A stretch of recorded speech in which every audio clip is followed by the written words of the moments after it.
She caught her husband sleeping with another woman. She swore never to forgive, but the truth left her forever changed. Hi, my beautiful family. Welcome to Mr. Peter Stories. How are you doing today? I just wanted to share something with you all. Yesterday, I wasn't feeling well, and after reading some of your comments, I realized that many of you might be struggling with my prayers. I noticed that the response to my videos has been getting lower day by day, but I want to assure you that I'm giving my 100% to create content for you all. I know I'm not perfect, and sometimes, like in Hollywood movies where they spend millions of dollars, mistakes happen. I apologize if I haven't met your expectations, but please don't leave the family. If you have any concerns or issues, feel free to contact me directly. I truly value your support. So, how did you feel about the last story? Drop a comment below and let me know. Now, let's move on to today's story. The crystal wine glass caught the dying sunlight, casting prism shadows across the hand-carved mahogany dining table. Hattie O'Briel traced its rim with her manicured finger, watching the untouched coq au vin grow cold in its Le Creuset dish. The grandfather clock in the corner of their penthouse dining room struck another hour, 9:47 p.m., its deep resonance echoing through the empty space like a mourner's bell. She'd spent 3 hours preparing this meal, chopping vegetables with the precision she'd learned at Le Cordon Bleu in Paris, back when cooking was her passion rather than a desperate attempt to salvage what was slipping through her fingers. The mushrooms had been perfectly sautéed, the sauce reduced to the exact consistency that Adrielle once praised as better than any restaurant in the city. Now it sat congealing. Another failed attempt at rekindling what they'd lost. Her phone buzzed against the marble countertop, the sound harsh in the silence. Another late meeting. Don't wait up. Adrielle's text was matter-of-fact, devoid of the playful emojis and endearments that used to pepper their communications. No, my love, no, I'm sorry, not even a simple miss you. Just 11 cold words that spoke volumes about the state of their marriage. Hattie rose from the table, her silk dress rustling as she moved to the floor-to-ceiling windows. Below, Manhattan sparkled like a jewelry box of scattered diamonds, each light representing lives being lived, stories unfolding, couples perhaps sitting down to dinner together. Their penthouse on the Upper East Side had been her dream home once, the crown jewel of their success story. Now its vast spaces felt more like a mausoleum, preserving the memory of what their marriage used to be. She pressed her forehead against the cool glass, remembering the day they'd first viewed this apartment. Adrielle had swept her into his arms in this very spot, both of them giddy with excitement and possibility. "Think of the dinner parties we'll host," he'd whispered against her hair. "Think of the family we'll raise here." His dark eyes had sparkled with dreams of their future, dreams that now seemed to be fading like old photographs. Their 10th anniversary was approaching, just 37 days away, not that she was counting. She'd already bought his gift, a rare first edition of The Great Gatsby he'd once mentioned loving in college. It sat wrapped in her studio, a room she'd claimed as her sanctuary when the silence of their shared spaces became too deafening. Would he even remember the significance of the book? Lately, Adrielle seemed to have trouble remembering anything about their shared past. The changes had been subtle at first, like water wearing away stone. Weekly date nights became monthly, then quarterly, then, when things settled down at work. Conversations over breakfast devolved into calendar coordination and household logistics. Their passionate debates about art and literature, the intellectual sparring that had first drawn them together at Columbia, transformed into monosyllabic exchanges about utility bills and social obligations. Hattie moved to the kitchen, her heels clicking against the heated marble floors. She opened their Sub-Zero wine fridge, selecting a bottle of Chateau Margaux, a vintage they'd discovered on their honeymoon in France. Back then, they'd promised to save special wines for special occasions. Now she found herself drinking alone more often than not, each sip tasting of broken promises and fading dreams. The wine poured like liquid garnets into her glass, and she carried it to their library, a room that still held echoes of happier times. Floor-to-ceiling bookshelves housed their combined collections, her art books next to his financial texts, their shared classics intermingling like old friends. A photo album lay open on the leather Chesterfield, evidence of her earlier nostalgia. She settled onto the sofa, tucking her legs beneath her as she flipped through the pages. Their wedding day. Adriel, looking devastatingly handsome in his Tom Ford tuxedo, her own face radiant with joy in her custom Vera Wang gown. Their honeymoon, sun-drenched pictures from the French Riviera, both of them tanned and laughing. The opening of her art gallery, Adriel proudly standing beside her first curated exhibition, his arm protectively around her waist. When had that protective embrace become perfunctory? When had his proud smiles turned into distracted nods? The gallery was thriving now. She'd just signed 3 promising new artists and secured a feature in Art Forum, but Adriel hadn't attended an opening in months. Their last real conversation had been 3 weeks ago, over a breakfast he'd barely touched. She'd brought up the possibility of starting a family, a dream they'd put on hold while building their careers. His response had been a vague murmur about timing and market conditions, his eyes never leaving his Bloomberg terminal. The Adriel she'd married would have engaged in an hour-long discussion about parenting philosophies and private school waitlists. This new Adriel seemed to exist in a different dimension, one where their shared dreams had become inconvenient distractions. Rising from the sofa, Hattie walked to their bedroom suite, passing the spaces they'd once planned to convert into nurseries. The master bedroom was immaculate. Their housekeeper, Mrs. Chen, had been there that morning. The king-sized bed was perfectly made, Egyptian cotton sheets pulled taut, decorative pillows arranged with geometric precision. Her side table held a dog-eared copy of Women Who Run with the Wolves and a small dish for her jewelry. His was bare except for his charging phone and a stack of quarterly reports. She opened their walk-in closet, running her fingers along the suits hanging on his side. Armani, Zegna, Tom Ford, each one selected with her input, each one a memory of shopping trips and playful fashion shows in their bedroom.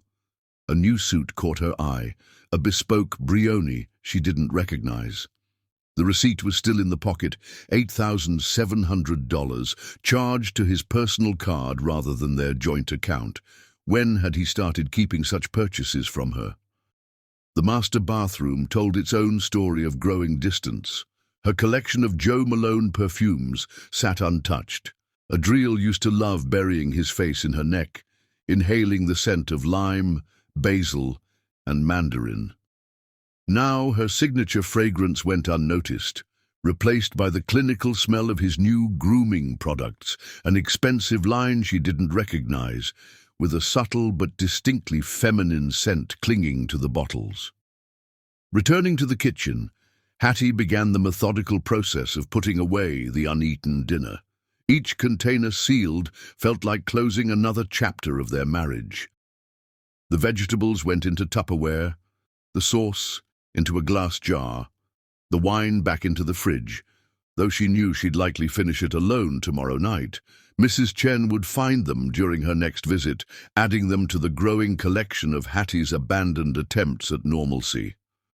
Their wedding photo hung in the hallway, a black-and-white image capturing a moment of pure joy. Young Hattie and Adriel, dancing their first dance at the plaza, lost in each other's eyes, she radiant in her gown, her dark skin glowing against the ivory lace, her family beaming proudly from the front tables. Their wedding had been a beautiful blend of cultures, honoring both her Jamaican heritage and his European roots. She remembered the song, "The Way You Look Tonight," performed by a jazz quartet Adriel had specifically hired because he knew she loved vintage music. Now their penthouse was silent more often than not. the Steinway grand piano in the corner gathering dust since Adriel stopped playing their favorite songs on Sunday mornings. Her phone buzzed again. Not Adriel this time, but Thaddeus Evernight, her oldest friend, and coincidentally, the corporate psychologist at Adriel's firm. "Free for coffee tomorrow? Need your input on something." The message was casual, but Thaddeus never did anything without purpose. Had he noticed something at the office? Had Adriel's behavior raised red flags beyond their home? She typed a quick response, "Café Sabarsky, 10 a.m., before pulling up her calendar. Tomorrow would have been their regular couples tennis lesson at the club, but Adriel had cancelled their membership last month, citing his busy schedule. The recurring reminder mocked her from the screen. Tennis with A. The heart emoji felt like an artifact from another era. Moving to her studio, Hattie stood before an unfinished painting, her first in months. The canvas was mostly blank, save for angry streaks of red and black that matched her current emotional state. Art had always been her outlet, her way of processing the world. But lately, even that felt forced. The gallery practically ran itself now, her capable staff handling day-to-day operations, while she floated through life like a ghost in her own home. She checked her appearance in the studio's full-length mirror, a habit born of years navigating the predominantly white spaces of Manhattan's elite art world. As one of the few black gallery owners in the Upper East Side, Hattie had learned to wear her success like armor, her impeccable style a blend of contemporary luxury and subtle nods to her cultural heritage. Her emerald silk blouse, Adriel's favorite color, still looked fresh despite the hours spent waiting. Her blonde hair fell in perfect waves, styled that morning at Bergdorf's salon in anticipation of a dinner that never happened. The diamond earrings he'd given her for their 5th anniversary caught the light, reminding her of happier celebrations. The sound of a key in the lock startled her. 11:23 p.m., far earlier than Adriel's usual late nights. She heard him move through their home with the quiet efficiency of someone trying not to disturb the peace. His footsteps paused in the dining room, likely noting the evidence of her abandoned dinner plans. Would he feel guilt, regret, or had they reached the point where such gestures no longer registered? "Hattie?" His voice carried through the apartment, softer than usual. She remained in her studio, brush in hand, wondering if he would seek her out or retreat to his home office, as he'd done so often lately. The footsteps approached, and she steeled herself for whatever version of her husband she would face tonight. Adriel appeared in the doorway, his bespoke suit still crisp despite the late hour. His dark hair was perfectly styled, his subtle cologne reaching her before he did. He looked exhausted, but it was more than physical fatigue. There was a weight in his eyes that hadn't been there in their early years. "You didn't have to wait up," he said, loosening his tie. The blue silk was new, another purchase she hadn't been consulted on, another small deviation from their shared life. "I wasn't waiting," she replied, turning back to her canvas. "I was painting." The lie felt bitter on her tongue, but no more bitter than the truth of their growing estrangement. He stepped into the studio, a rare occurrence these days, and studied the chaotic streaks of color on her canvas. "It's different from your usual style." "Things change," she said softly, cleaning her brush with more focus than necessary. "People change." The weight of everything unsaid hung between them like a heavy curtain. Once he would have wrapped his arms around her from behind, rested his chin on her shoulder, and asked about her day. Now he stood awkwardly in her space, like a visitor unsure of their welcome. "The merger is taking more time than expected," he offered, as though this explained everything. "Celestia, Ms. Blackwood, thinks we can close by next quarter, but the numbers need work." Celestia. The name appeared in his conversations with increasing frequency lately. Hattie had met her once at the company's holiday party, a striking woman with violet eyes and an air of careful calculation. She'd watched Celestia watch Adriel that night, noting the way the marketing director always seemed to be in his orbit. "I made coq au vin," Hattie said, finally turning to face him. "Your favorite." Guilt flickered across his features. "I'm sorry.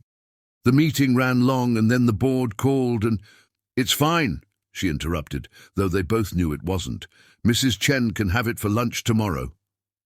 He stepped closer, close enough that she could smell unfamiliar perfume clinging faintly to his suit, something floral and expensive. "Let me make it up to you. Dinner tomorrow?" "I have a meeting with Thaddeus in the morning," she said, watching his reaction carefully. "And the gallery has a potential buyer coming in the afternoon." "Thaddeus?" Something crossed his face, concern, fear, before his features smoothed back into careful neutrality. "How is he?" "Still analyzing everyone and everything," she attempted a smile. "Some things never change." Unlike us, the unspoken words hung in the air between them. Adriel checked his phone, a reflexive gesture that had become almost constant. "I should review some documents before bed. Don't stay up too late." She nodded, turning back to her canvas as he retreated. The sound of his footsteps faded, followed by the soft click of his office door. Another night of separate spaces, separate lives, growing further apart with each passing hour. The grandfather clock struck midnight, its chimes echoing through their beautiful empty home. Hattie added another streak of red to her canvas, the color of warning signs she could no longer ignore. Their 10th anniversary approached like a deadline, and she couldn't shake the feeling that something fundamental was shifting beneath the polished surface of their lives. In 37 days, she would understand exactly what she'd been sensing. But for now, she stood alone in her studio, painting her fears into existence while her husband sat in his office, separated by walls both physical and emotional. Their love story quietly unraveling in the heart of Manhattan's Upper East Side. Chapter 2. Corporate Chess. The 47th floor of Cimmerian Industries gleamed like a crystal fortress in the early morning light. Adriel Cimmerian stood at the window of his corner office, watching the sun rise over Manhattan, while his third espresso of the day grew cold on his desk. The latest acquisition proposal from Sterling Tech sat open on his dual monitors, numbers blurring after hours of scrutiny. The forensic accountants flagged some irregularities. Celestia Blackwood's voice cut through his concentration as she entered without knocking, a liberty she'd been taking more frequently lately. Her heels clicked purposefully across the Italian marble floor, each step precisely calculated like everything else about her. Celestia placed a fresh espresso on his desk, exactly how he liked it, a detail she'd learned during their increasingly frequent late-night strategy sessions. Her violet eyes held his gaze a moment longer than necessary as she handed him the updated financial reports. "The merger could save the company millions," she insisted, leaning over his shoulder. Her perfume, something exotic and expensive, filled the space between them. "But we need to move quickly before the board meeting next month." Adriel fought the urge to step away, to maintain the professional distance that had been steadily eroding over the past few months. Instead, he forced himself to focus on the numbers before him. Something didn't add up. The projected savings seemed too good to be true, the risk assessments too optimistic. But Celestia's track record was impeccable, or so he thought. "Walk me through the projections again," he requested, rubbing his temples. The morning sun caught the wedding band on his left hand, sending a sharp pang of guilt through his chest. Hattie had texted earlier, something about dinner plans, but he'd been too engrossed in work to respond properly. Celestia moved to the whiteboard, her fitted charcoal suit emphasizing every curve, as she began sketching out flowcharts. "Sterling's Asian markets are undervalued," she explained, her hand moving with practiced grace. Their R&D pipeline is stronger than their public filings suggest. If we move now, before their Q3 earnings report. Her presentation was flawless, as always. Every potential objection anticipated, every concern addressed before he could voice it. That's why he'd hired her 6 months ago. Her ability to see 10 moves ahead, to anticipate and neutralize threats before they materialized.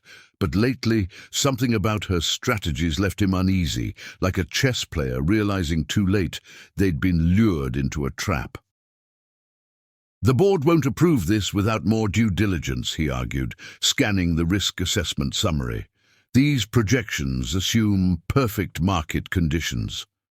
Celestia's lips curved into a knowing smile. The board trusts you, Adriel.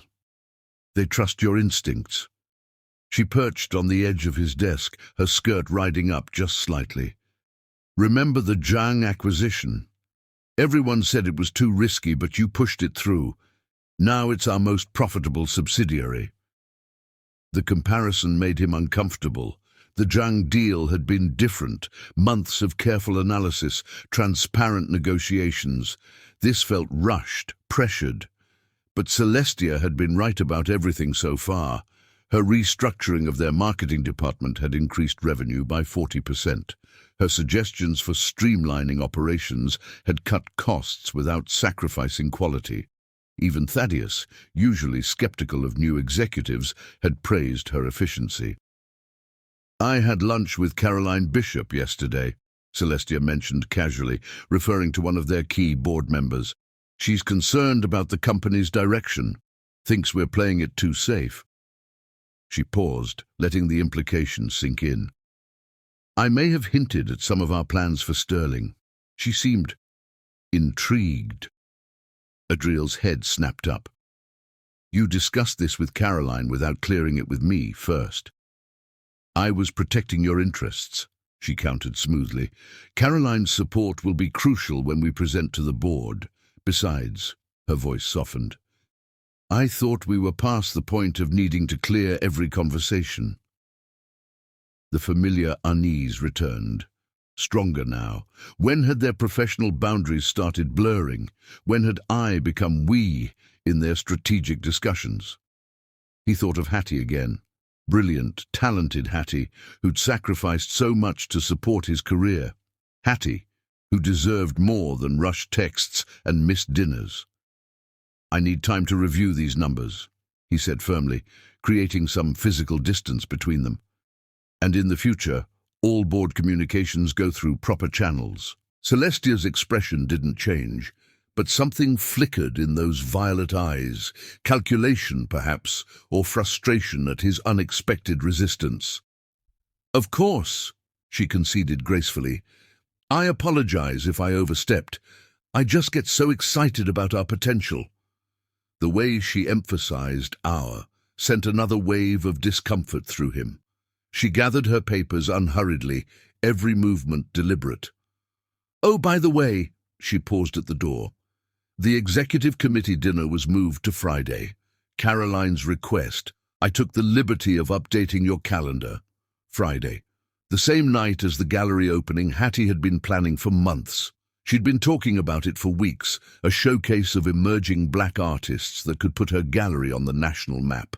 He'd promised to be there, to stand proudly beside his wife as she achieved another milestone. I can't do Friday, he started to say, but Celestia was already shaking her head.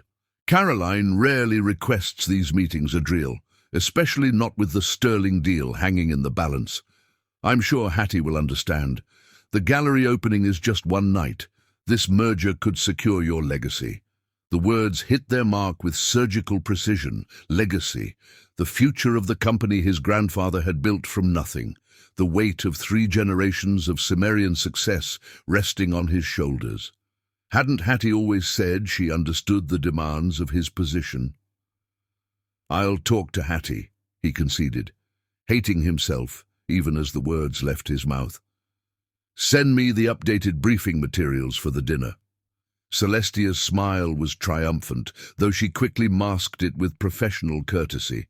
Already in your inbox. I'll have my team run another analysis of the Sterling financials. Why don't we review them over dinner tomorrow? That new French place on Madison just opened. Warning bells rang in his head. Dinner, alone, away from the office. But before he could respond, his phone buzzed, the board chairman requesting an urgent call. By the time he looked up, Celestia was gone, her perfume lingering like a promise or a threat. The rest of the day passed in a blur of meetings and conference calls. The Sterling deal dominated every conversation, each discussion adding layers of complexity and pressure.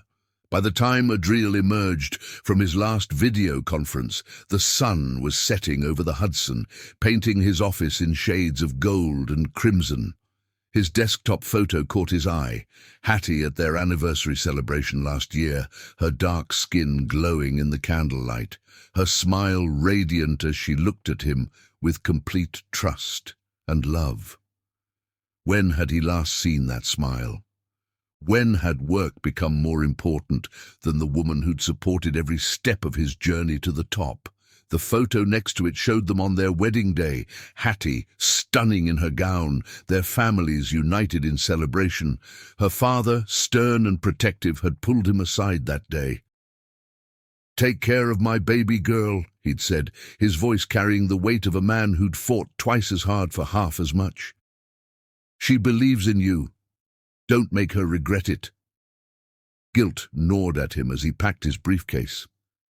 The Sterling documents went into his private safe, another departure from normal procedure, but Celestia had insisted on absolute secrecy.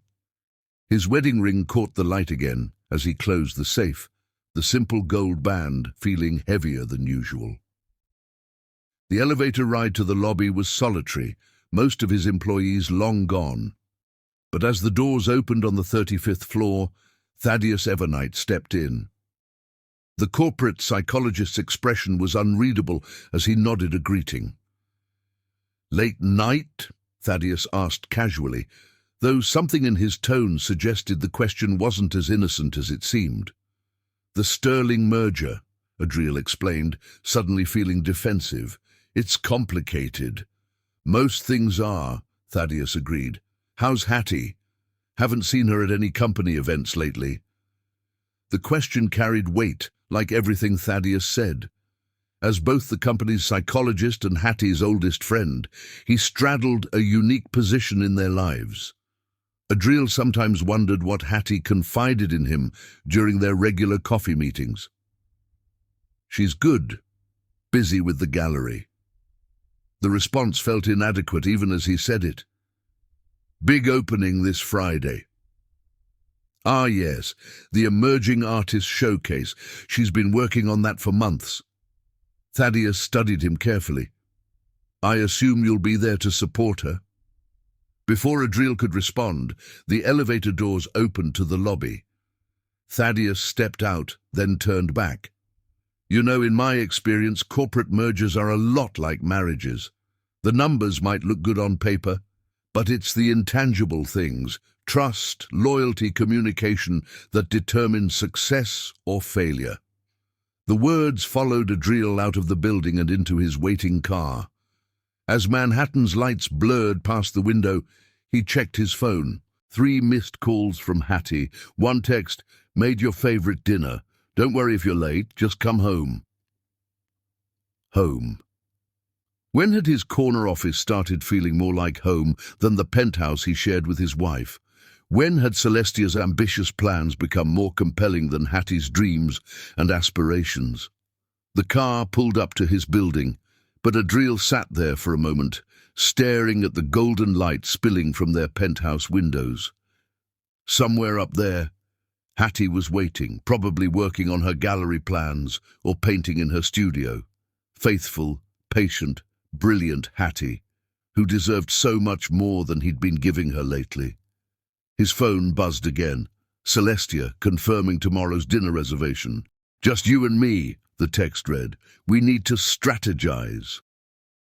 Adriel looked at the message for a long moment, then up at his home, where his wife waited with a cold dinner and warm heart. Two paths stretched before him, and for the first time he wasn't sure which one led to salvation and which to destruction. The doorman greeted him with a knowing look as he finally stepped into the lobby. "Mrs. Cimmerian came down earlier, asked about you. She seemed worried." The words were another weight added to his conscience as he rode the private elevator to their penthouse. The doors opened to darkness, broken only by a single light in Hattie's studio. Another dinner missed, another disappointment added to a growing list. Tomorrow, he told himself, he'd make it right. Tomorrow he'd draw clear boundaries with Celestia, focus more on his marriage, be the husband Hattie deserved. But as he loosened his tie and headed for his home office, another text from Celestia lit up his phone. "Don't forget the dinner reservation. I have something important to discuss, something that could change everything." The message glowed in the darkness like a beacon or a warning. And somewhere in the back of his mind, a small voice wondered if he was already in too deep to find his way back. Chapter 3. The Confidant Café Sabaski wrapped its patrons in old-world elegance, its wood-panelled walls and vintage Viennese furnishings a stark contrast to the modern chaos of Manhattan outside. Early October sunlight filtered through the Neue Gallery's windows, casting artistic shadows across the marble tabletops. For Hattie, this had always been her sanctuary, where art and history converged, where she could think clearly no matter how clouded her life became. She'd chosen her armor carefully this morning, a tailored Prensa Schooler suit in deep emerald that complemented her dark skin, her grandmother's gold bracelet catching the light as she stirred her untouched coffee. 20 years of friendship had taught her that Thaddeus noticed everything, every accessory, every gesture, every silent tell. The museum was quiet at this hour, just opening its doors to the first art enthusiasts of the day. Through the windows, Central Park showed hints of autumn, leaves beginning their transformation like her own life, changing colors whether she was ready or not. Thaddeus Evernight arrived precisely at 10 a.m., shaking raindrops from his umbrella. His presence commanded attention without seeking it, the way all good therapists did. They'd met during freshman orientation at Columbia, she studying art history, he already certain of his path in psychology. He'd been the one to introduce her to a drill at a gallery opening junior year, playing inadvertent matchmaker to what seemed then like a perfect match. "You're wearing your grandmother's bracelet," he noted, sliding into the seat across from her. The delicate gold piece had been her grandmother's prized possession, brought with her from Jamaica. Hattie only wore it when she needed strength. "That bad, huh?" She traced the intricate patterns on the antique jewelry, remembering her grandmother's words. "Gold isn't just decoration, child. It's armor for the soul." The morning light caught the traditional designs, casting familiar shadows on the tablecloth. "He's different," she confided, her voice barely above a whisper. "Distant, defensive. Last week I mentioned having children again, and he—" She swallowed hard, fighting back tears. He changed the subject. He never used to do that. Thaddeus ordered his usual Viennese coffee, buying time to formulate his response. As both Hattie's oldest friend and Cimmerian Industries' corporate psychologist, he walked a delicate line between personal loyalty and professional ethics. He'd watched the subtle changes in Adriel over the past months, noticed the shifting dynamics in board meetings, observed the way certain new executives seemed to be repositioning themselves. "Tell me about the gallery opening," he redirected, knowing art was safer ground. "It's this Friday, right?" Hattie's eyes lit up briefly, professional pride momentarily overshadowing personal pain. "The showcase of emerging black artists I've been coordinating. It could put the gallery on the national map. The Times is sending their lead critic," her voice faltered. "Adriel promised he'd be there, but—" She checked her phone. No messages, no missed calls. The screen's wallpaper still showed them in happier times. at last year's benefit gala. She needed to change that, she realized. Another small death in a season of losses. "He's been spending a lot of time at the office," Thaddeus observed carefully, studying her reaction. "The Sterling merger is consuming everyone's attention." "The Sterling merger," Hattie repeated, a bitter edge creeping into her voice. "Or is it Celestia Blackwood consuming his attention?" Thaddeus's hand stilled over his coffee cup. As the company's psychologist, he'd noticed concerning patterns in the executive team's dynamics, particularly around the new marketing director.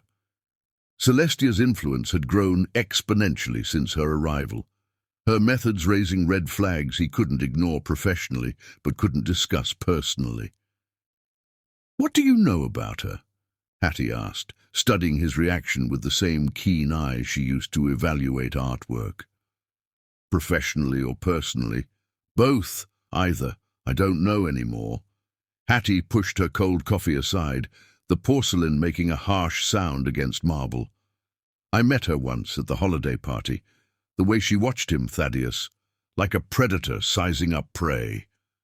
Warning bells rang in Thaddeus's mind. His position granted him access to personnel files, including the background checks run on all executive hires. Celestia's history was impressive, perhaps too impressive, every reference glowing, every previous position ending in promotion or advancement. But something felt manufactured about it all, like a painting too perfect to be authentic. "Have you talked to Adriel about your concerns?" he asked, though he already knew the answer. "How can I?" Hattie's fingers tightened around her grandmother's bracelet, drawing strength from its familiar weight. "Every time I try, he's either rushing to another meeting or too exhausted to engage. We used to talk about everything. Now it feels like we're speaking different languages." A young couple at the next table celebrated what appeared to be an engagement, their joy a sharp contrast to Hattie's quiet desperation. She watched them for a moment, remembering when love felt that simple, that certain. "My father warned me," she continued softly, her voice carrying years of accumulated wisdom. "Not about Adriel specifically, but about the challenges we'd face. A black woman from old Jamaican money marrying into one of Manhattan's oldest white families. The world will test you," he said. "Make sure your foundation is solid." Thaddeus leaned forward, choosing his words carefully. "And is it?" "Your foundation. I thought it was. Now?" She gestured helplessly, the movement causing her bracelet to catch the light again. "He's missed 3 gallery events in the past month, cancelled our standing tennis lessons. Even when he's home, he's not really there. It's like watching someone slowly disappear." As a psychologist, Thaddeus recognized the signs of a marriage under siege.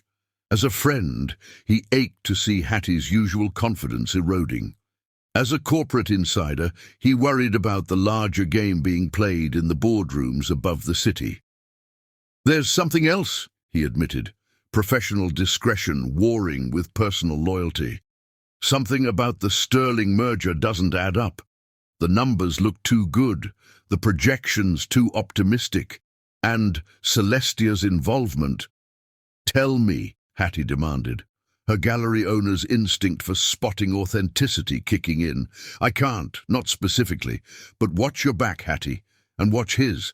Sometimes the most dangerous predators are the ones we invite into our lives." They sat in heavy silence, the cafe's elegant surroundings suddenly feeling oppressive. Outside, the rain intensified, turning Madison Avenue into a blur of umbrellas and taxi lights. "The showcase on Friday." Thaddeus changed subjects, though the concern never left his eyes. "What time should I arrive?"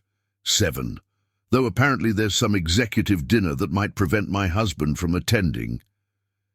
Hattie's tone was light, but her eyes betrayed her pain. "Would you believe he suggested I reschedule?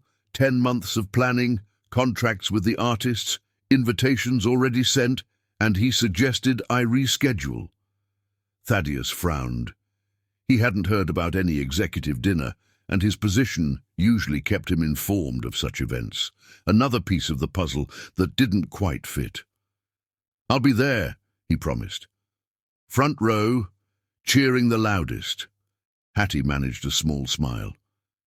"Like Columbia days. When you'd sit in the front of every gallery show, analyzing everyone's reactions. Hey, those psychology classes had to be good for something."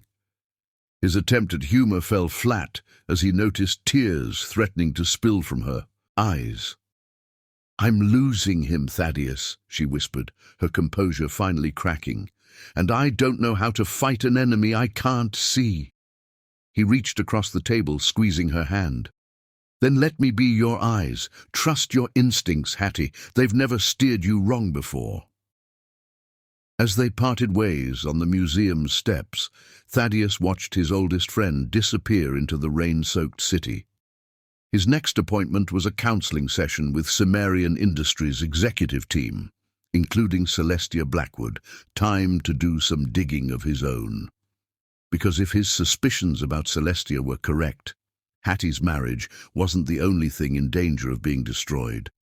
The game being played in those corporate offices was far more dangerous than anyone realized, and somehow he had to find a way to protect both his friend and the company without breaking the ethical boundaries of his position. The rain fell harder as he hailed a cab, each drop another reminder of the storms gathering on their horizon. In his pocket, his phone buzzed with a calendar reminder. Executive team assessment reviews due, starting with Celestia Blackwood. Perfect timing, he thought grimly. Time to find out exactly who they'd invited into their lives. Chapter 4. Calculated Moves. The penthouse suite at the Pierre Hotel offered a commanding view of Central Park, its luxurious solitude perfect for Celestia Blackwood's evening ritual. She stood at the floor-to-ceiling windows, a glass of 1982 Bordeaux in hand, watching the city lights flicker like pawns on her invisible chessboard. Each window of each high-rise represented a piece in her grand game, and Cimmerian Industries was her chosen king piece. Her laptop displayed multiple screens, Adriel's calendar, carefully manipulated to create increasing distance between him and Hattie, dossiers on board members, each one meticulously researched for vulnerabilities. The real numbers behind the Sterling Tech merger, far less optimistic than the version she'd presented. "Another late meeting tomorrow," she murmured, adjusting Adriel's schedule with practiced precision. "Sorry, Hattie dear, but your husband's time belongs to me now." The Sterling merger wasn't just another corporate acquisition. It was the centerpiece of a plan she'd been crafting since before she'd even joined Cimmerian Industries. 6 months of careful groundwork, building trust, creating dependencies, isolating her target from his support system. Adriel Cimmerian was brilliant with numbers, but blind to human manipulation. His very integrity made him vulnerable. Too honest to suspect dishonesty, too loyal to recognize betrayal. Her phone buzzed with a text from Caroline Bishop, the board member she'd been cultivating. Dinner was illuminating, her concerns about the rushed timeline. Celestia smiled, remembering how easily she'd planted seeds of doubt during their casual lunch. Caroline, like most of the board, came from old money, more concerned with maintaining appearances than questioning inconsistencies. A few hints about market instability, a subtle suggestion that delays could affect their stock options, and they'd practically beg Adriel to rush the merger through. "Timeline is critical," she texted back. "Adriel understands the urgency. Trust his judgment." Her reflection in the window caught her eye. Perfect makeup still intact after a 14-hour day, not a platinum blonde hair out of place. The violet contacts she wore had become her trademark, making her memorable while simultaneously hiding her true self. Every detail was calculated, down to the subtle but expensive perfume she wore around Adriel. Moving to her home office, she opened a hidden folder on her encrypted laptop. Photos filled the screen. Adriel and Hattie at various events, their body language telling a story of growing distance, She'd studied their marriage like a military strategist, studying enemy fortifications, looking for weak points to exploit. Mrs. Hattie Aubrielle Cimmerian, she mused, pulling up the gallery owner's profile. So accomplished, so confident, so trusting. The upcoming gallery showcase presented both opportunity and threat. Having Adriel miss it would drive another wedge between them, but she had to be careful, push too hard, too fast, and she risked exposing her hand. A separate window showed her surveillance of Thaddeus Evernight, the only real threat to her plans.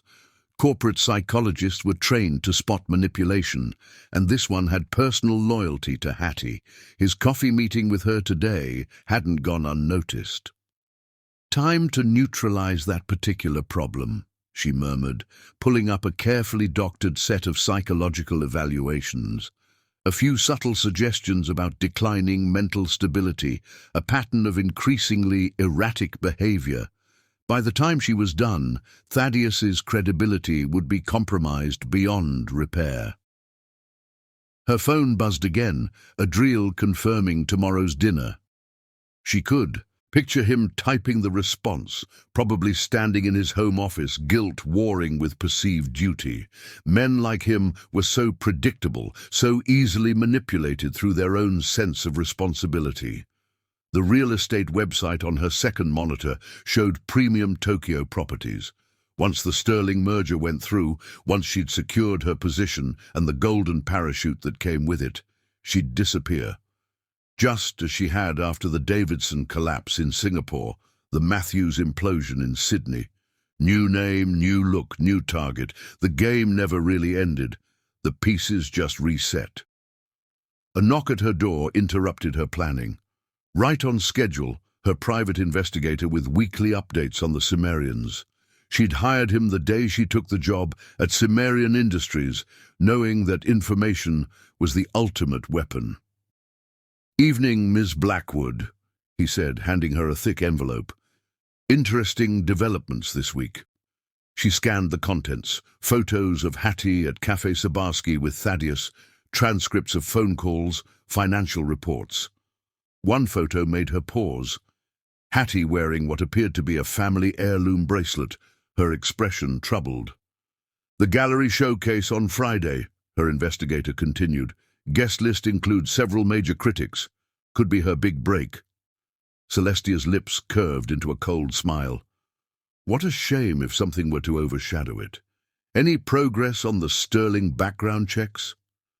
Their CEO is hiding something. Offshore accounts, unusual trading patterns. Could be useful leverage. Perfect. She dismissed him with a nod, already formulating her next move. The Sterling CEO's secrets could be the pressure point she needed to accelerate the merger.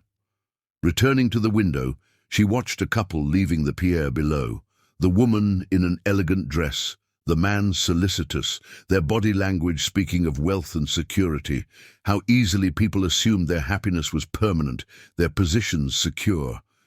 Her own reflection ghosted over the city lights, a self-made phantom, real and unreal simultaneously. How many identities had she worn? How many lives had she inhabited? Celestia Blackwood was just the latest, crafted specifically to appeal to Adriel's unconscious desires, brilliant but deferential, ambitious but seemingly loyal, attractive but apparently unattainable. Until now. She picked up her phone, composing a text to Adriel. "Review of the Sterling numbers reveals some concerns. Need your eyes on this. Dinner tomorrow crucial." His response came quickly. Confirmed. 8 p.m. Another piece moved into position. Tomorrow's dinner would push more boundaries, create more intimacy, blur more lines. By the time he realized he was trapped, it would be too late. Her laptop chimed with an alert. Hattie had just posted about her upcoming showcase on social media. The excitement in her words was palpable, the pride in her work evident. Such a shame her husband would miss it. "Poor Hattie," Celestia murmured, raising her wineglass in mock toast to the city below. "You should have protected him better. In this world, the trusting are just prey waiting to be devoured." She moved to her bedroom, where tomorrow's outfit already hung pressed and ready. A designer dress in deep blue, Adriel's favorite color, cut to suggest rather than reveal. Every detail planned, every response anticipated. Tomorrow would be another step toward victory, another move in her elaborate game. As she prepared for bed, her phone lit up with one final text, from a disposable number she knew well. Sydney operation confirmed, cleared, no traces. The last loose end from her previous life, tied off neatly. Soon, Cimmerian Industries would join her list of conquered territories, and she would vanish again, leaving chaos in her wake. She fell asleep, smiling, dreaming of numbers and schemes, and the sweet taste of victory.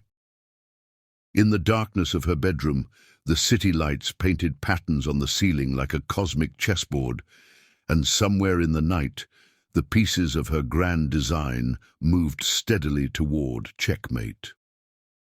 Chapter 5. The Unraveling. The gallery lights cast an ethereal glow over Hattie's latest exhibition, Resilience in Color, featuring emerging black artists from across the diaspora. Her custom Valentino pantsuit in deep burgundy complemented her rich mahogany skin as she moved through the space, each artwork carefully chosen to tell stories of strength through adversity. The irony of tonight's theme wasn't lost on her. "The Times critic is here," Maya whispered, appearing at her elbow. "And the collector from Chicago." Hattie nodded, her grandmother's bracelet catching the light. "Keep them engaged. I have something to handle at Cimmerian Industries first."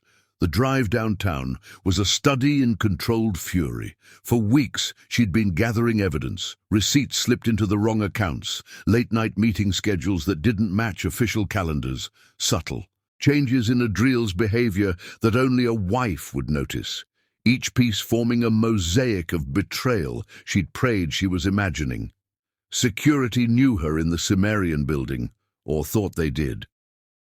"Mrs. Cimmerian," the night guard greeted, his smile genuine.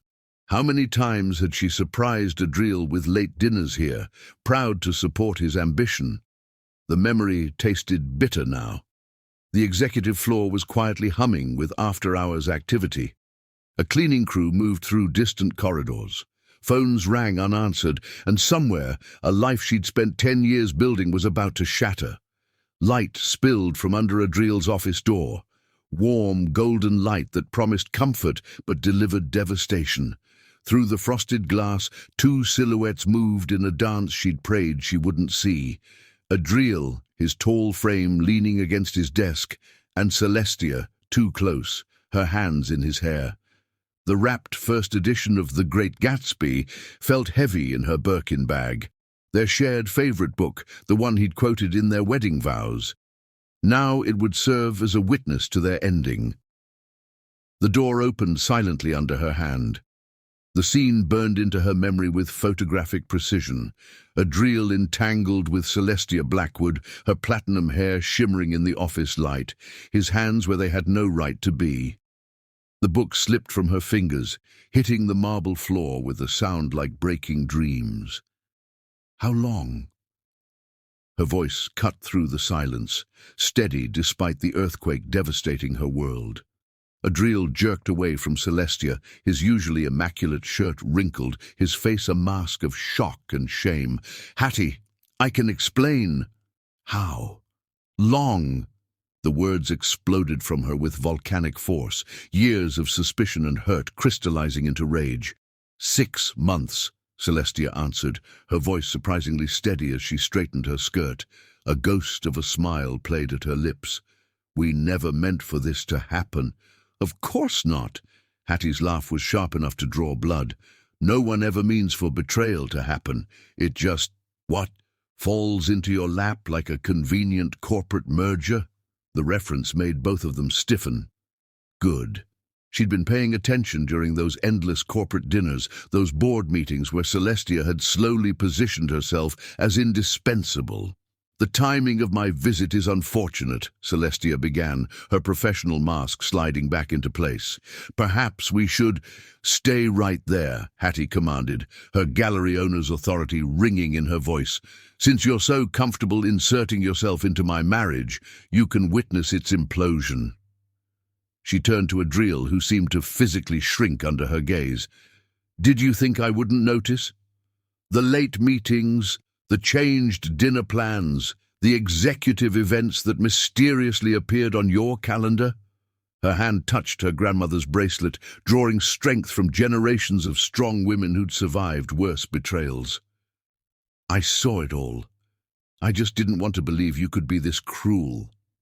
Cruel? Adriel's voice cracked. I never meant to hurt you. Things just happened. Things don't just happen, Adriel. Choices happen. She moved to the window, looking out at the city they'd once dreamed of conquering together. You chose this. You chose her. Every missed dinner, every cancelled plan, every lie, those were choices. Mrs. Cimmerian, Celestia interjected, her tone professionally sympathetic. I understand you're upset, but don't you dare. Hattie's eyes flashed dangerously. Don't you dare pretend this isn't exactly what you planned. I saw you watching him at the holiday party, calculating your moves like a chess master. How long did it take to plan this? To figure out exactly how to manipulate him? Something flickered in Celestia's violet eyes. Surprise, perhaps, at being so thoroughly read. But it vanished quickly behind her professional mask. The Sterling merger is at a critical phase, she said smoothly. Adriel and I have been working closely. I'm sure you have. Hattie's gaze swept the office, taking in the subtle signs she'd tried so hard to ignore. The extra coffee cup on his desk, the unfamiliar scarf draped over a chair, the intimate familiarity of their body language even now.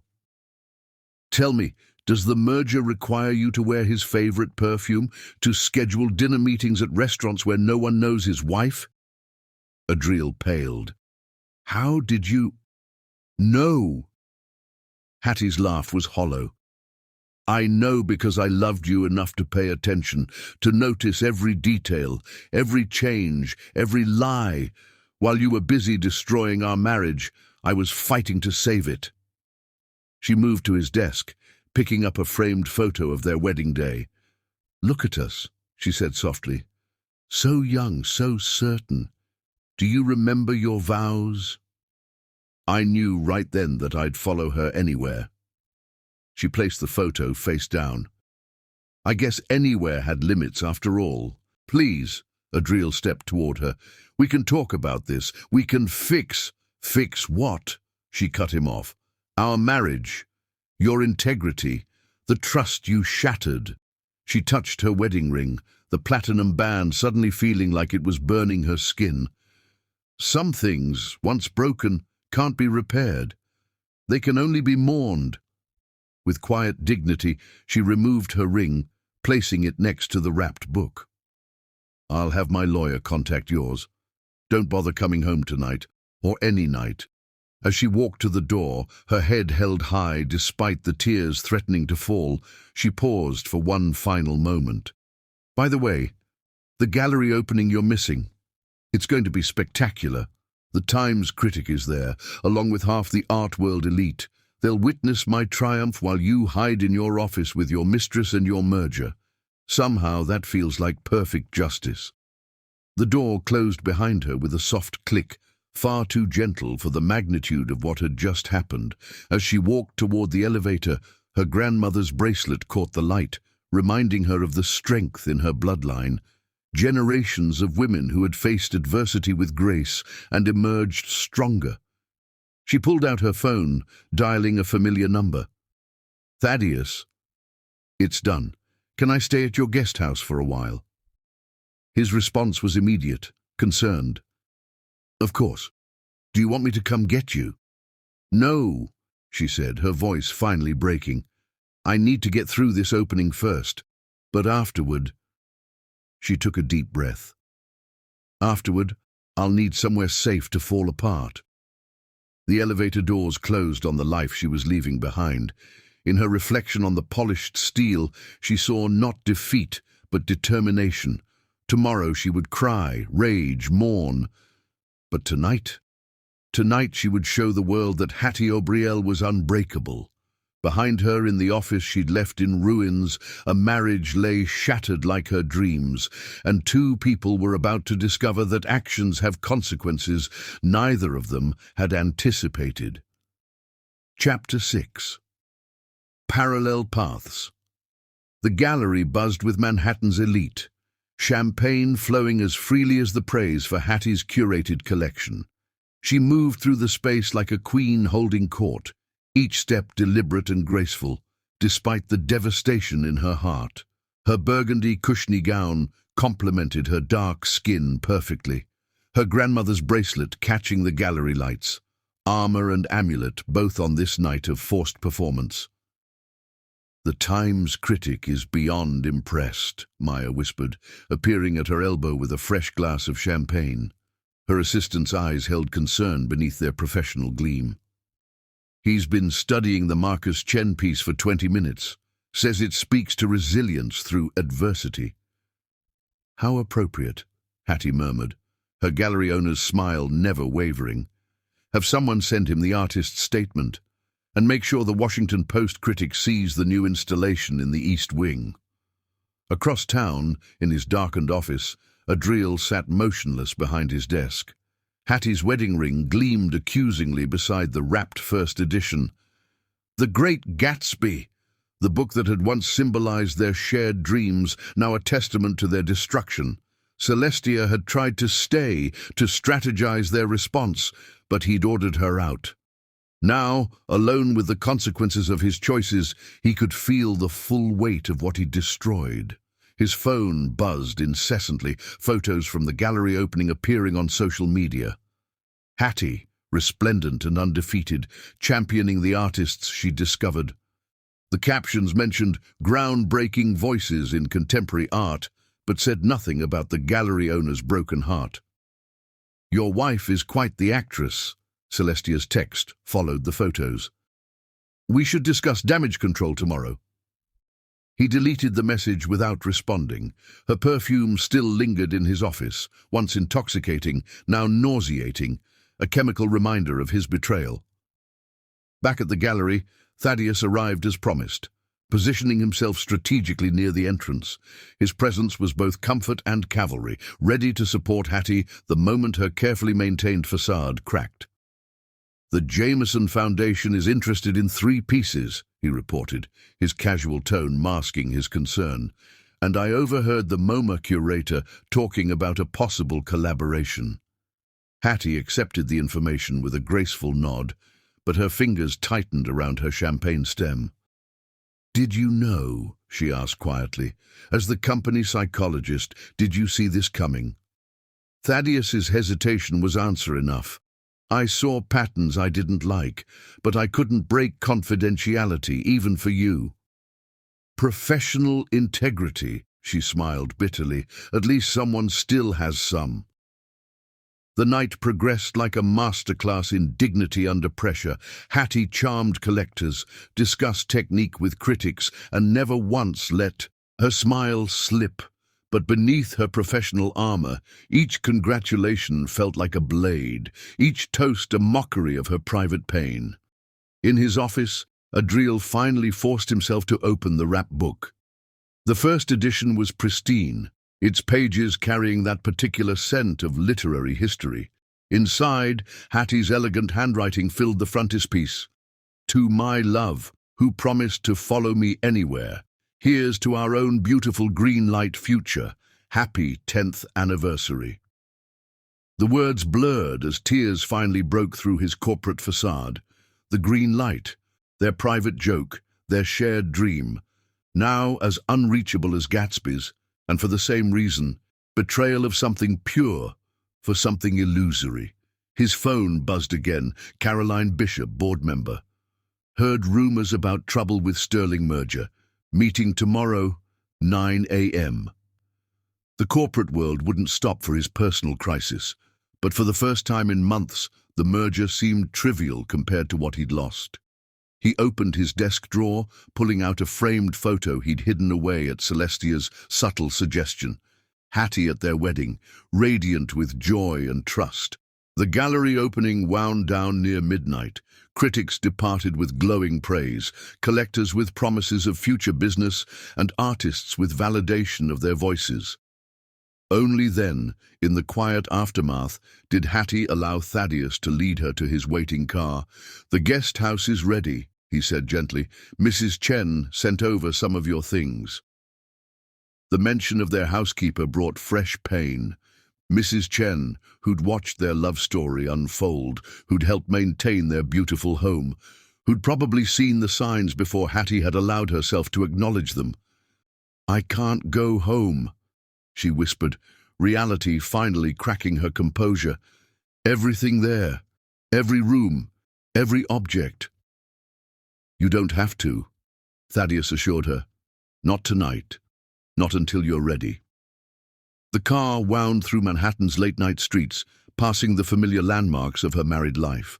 The restaurant where Adriel had proposed, the park where they'd planned their future, the shops where they'd built their shared aesthetic.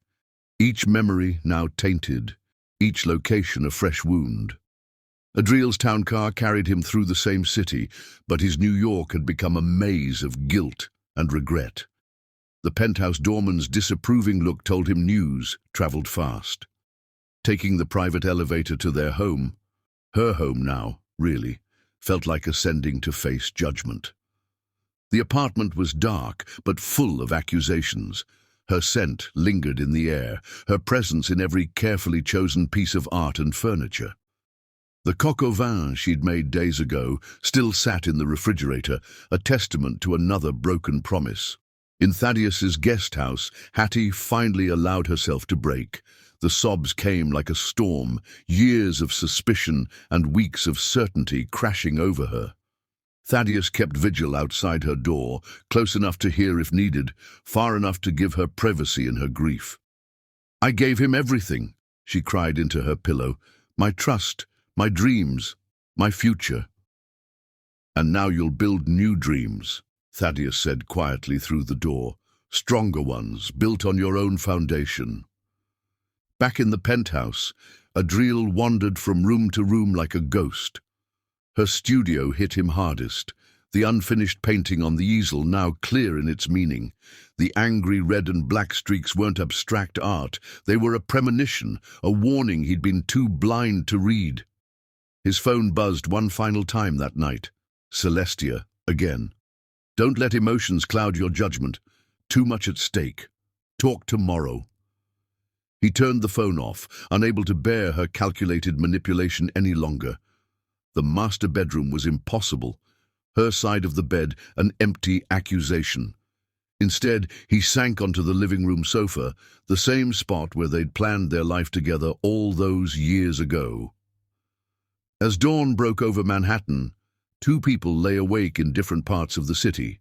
One surrounded by the evidence of her success, but mourning her greatest loss. The other wrapped in luxury, but finally recognizing its emptiness. Between them stretched an ocean of betrayal, its depths too vast to measure, its damage too profound to repair. In her temporary sanctuary, Hattie touched her grandmother's bracelet, drawing strength from generations of survivors. In his self-made prison of privilege, Adriel held the first edition, its inscription a testament to everything he'd thrown away. The city stirred to life around them, indifferent to their private apocalypse. In a few hours, they would each face the world again. She with hard-won dignity, he with hollow achievement. But for now, in the liminal space between night and day, they shared only their sleeplessness and the knowledge that some choices change everything forever. Chapter 7. The First Twist. Morning sickness washed over her like a rogue wave at precisely 7:32 a.m. Hattie barely made it to the guest bathroom in Thaddeus's house, her body violently rejecting even the thought of coffee. As she knelt on the heated tile floor, her grandmother's bracelet clicked against the porcelain, a sound that echoed through 3 generations of strong women who'd faced their own impossible moments. 3 weeks had passed since the confrontation in Adriel's office. 3 weeks of carefully orchestrated avoidance, of lawyers exchanging documents, of rebuilding her life one painful piece at a time. Now, staring at the perfectly white toilet bowl, a new reality demanded acknowledgement. Maya arrived within 30 minutes of Hattie's text, carrying 3 different brands of pregnancy tests. Her assistant's face showed no judgment, only fierce loyalty. "I got the expensive digital ones," she said through the bathroom door, "and the early detection ones, and the regular ones, just to be thorough." Hattie's hands trembled as she lined up the tests on the marble counter. Each promised accuracy, clarity, certainty, things her life had been painfully lacking lately. With the precision she usually reserved for hanging priceless artwork, she followed each set of instructions, then sank to the floor to wait. Across town, in his corporate sanctuary, Thaddeus Evernight was excavating his own kind of truth. His office walls were covered with a complex web of documents, financial reports, and background checks, the paper trail of Celestia Blackwood's carefully constructed facade. "Singapore, 2019, he muttered, adding another red string to his investigation board. "Davidson Corp collapse, Sydney, 2021, Matthews Industries bankruptcy, pattern emerging." His investigation had started small, routine background checks that seemed too perfect, references that rang slightly false.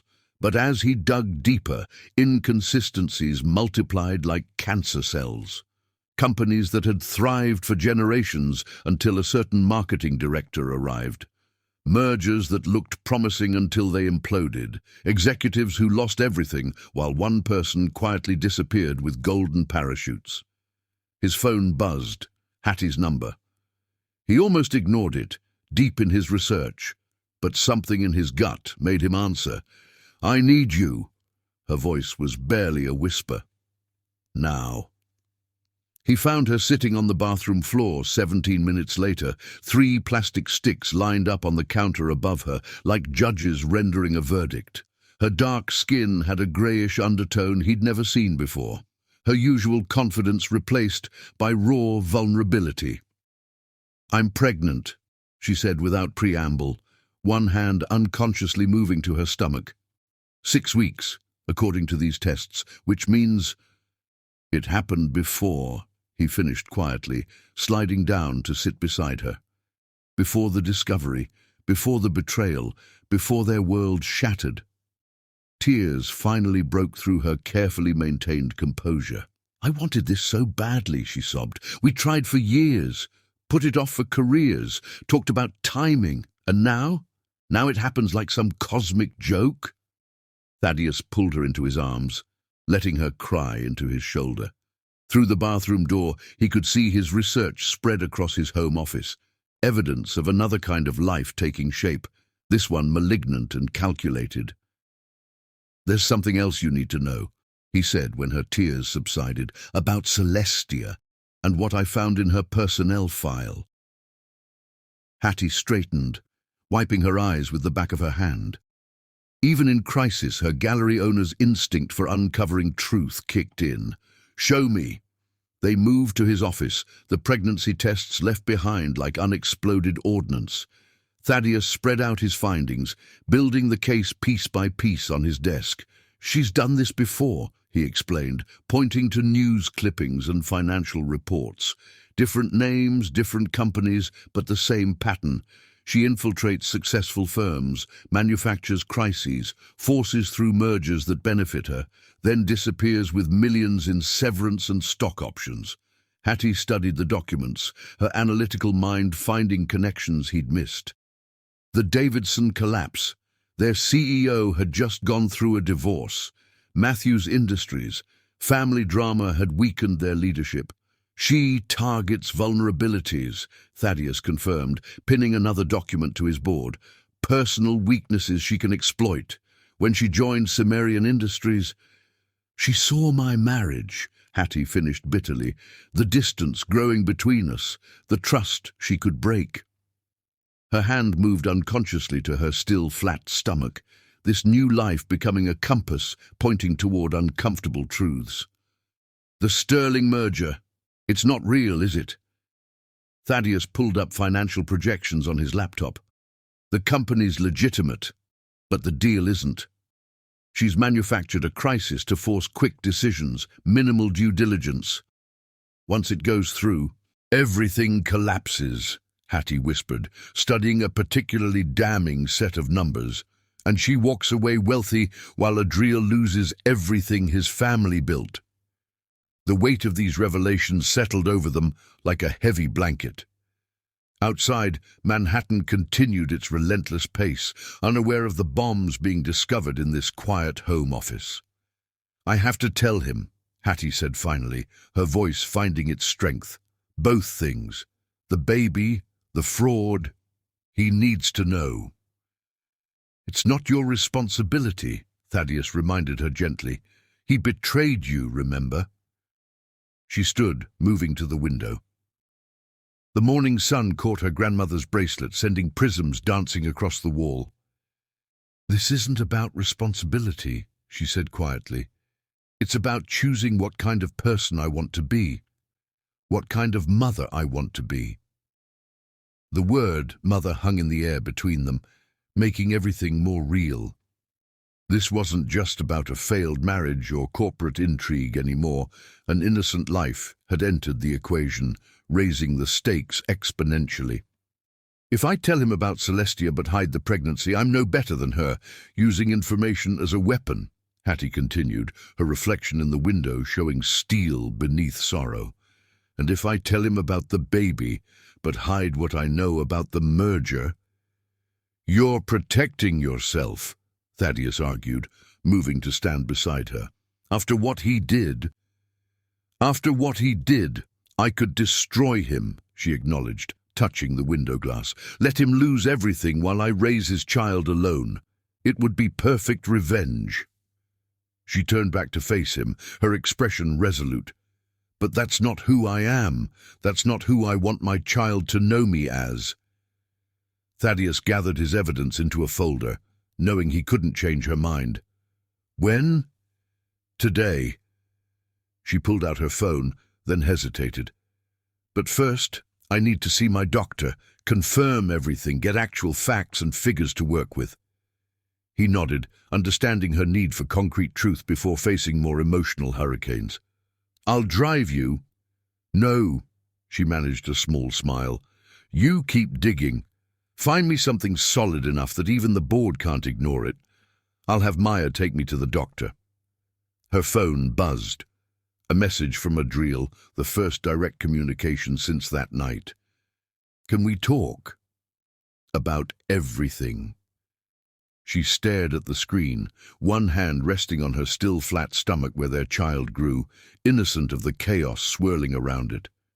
The other hand clutched Thaddeus's folder, evidence of calculated destruction aimed at the heart of her husband's legacy. "Yes," she typed finally. "We need to talk about many things." Maya arrived to take her to the doctor, her manner professional but protective. As Hattie gathered her things, Thaddeus caught her arm. "Whatever happens next, with Adriel, with Celestia, with everything, you're not alone. You know that, right?" She covered his hand with hers, gratitude shining through her tears. "I know. Right now, that's the only thing I'm sure of." The drive to her doctor's office gave Hattie time to think, to plan, to steel herself for what was coming. Manhattan flowed past her window. The gallery she'd built, the life she'd carved out, the future she'd never imagined facing alone. At a stoplight, she caught her reflection in the town car's window. One hand still rested protectively over her stomach, the other clutching the folder that could save or destroy Sumerian Industries. Her grandmother's bracelet caught the morning light, reminding her of all the strong women who'd made impossible choices before her. By sunset, Everything would change again. Lives redirected, truths exposed, choices made that couldn't be undone. For now, though, she simply breathed, counting heartbeats, feeling the dual weight of her child and her conscience, knowing that sometimes the hardest path is also the only one worth taking. Maya pulled up to the doctor's office, but before Hattie could step out, she turned in her seat. "Whatever you decide to do," her assistant said firmly, "the gallery has your back. We all do." Hattie nodded, touched by the loyalty she'd earned through years of ethical leadership, the exact opposite of Celestia's path of destruction. As she walked into the medical building, she sent up a silent prayer to her ancestors, to all the strong women who'd faced their own crossroads. "Guide me," she whispered, touching her grandmother's bracelet one last time. "Help me choose wisdom over vengeance, truth over power, life over destruction." The elevator carried her upward, each floor bringing her closer to confirmation of the new life growing within her. But unlike Celestia's upward climb through corporate manipulation, Hattie's ascent was fueled by something stronger than ambition, the determination to build something genuine from the ashes of what was lost. Chapter 8. Redemption's Price. The security footage played on endless loop on Adriel's laptop, each repetition revealing new layers of manipulation he'd been too blind to see. Thaddeus had delivered the files anonymously, each clip meticulously time-stamped and annotated, showing Celestia's calculated campaign of destruction. There she was in January, accidentally scheduling board meetings to conflict with his anniversary dinner. February, orchestrating late-night strategy sessions that kept him from Hattie's gallery events. March, subtly suggesting separate vacations might help their focus. Each moment now painfully clear in hindsight, each manipulation exposed in harsh digital clarity. His office felt like a prison cell, though its walls were glass and its view commanded Manhattan. The morning sun cast long shadows across his desk, where Hattie's wedding ring still sat like a silent accusation. 3 weeks of sleeping on his office couch, of avoiding their penthouse, of drowning in regret and whiskey, had left him looking as hollow as he felt. "Sir?" His assistant's voice crackled through the intercom. "Ms. Blackwood is asking to review the Sterling presentations." "Tell her I'm unavailable," he ordered, his voice hoarse from lack of sleep. The mere thought of Celestia now made his skin crawl, her carefully crafted allure revealed as toxic manipulation. His phone buzzed. Hattie's name illuminated the screen for the first time since that night. His heart stopped when he read her message. "I'm pregnant, and I've learned some things about Celestia you need to know." The words hit him like physical blows. Pregnant. The dream they'd put on hold, the future they'd planned, now arriving in the midst of nightmare. And Celestia. What else could there be to know about the woman who'd orchestrated his destruction? "We need to meet," he typed back, hands shaking. "Please." Her response came quickly. "The Botanical Garden. 1 hour. Come alone." The drive uptown gave him time to process, though his thoughts spun like debris in a tornado. Hattie. Pregnant. Their child growing while their marriage crumbled. The irony was almost too perfect, too cruel. The New York Botanical Garden was neutral territory, public enough for safety, but private enough for truth. He found Hattie in the native plant garden, sitting on a bench surrounded by wildflowers. Even in crisis, she was magnificent. Her dark skin glowing in the afternoon light, her posture regal despite everything he'd put her through. "Before you say anything," she began as he approached, "you need to see this."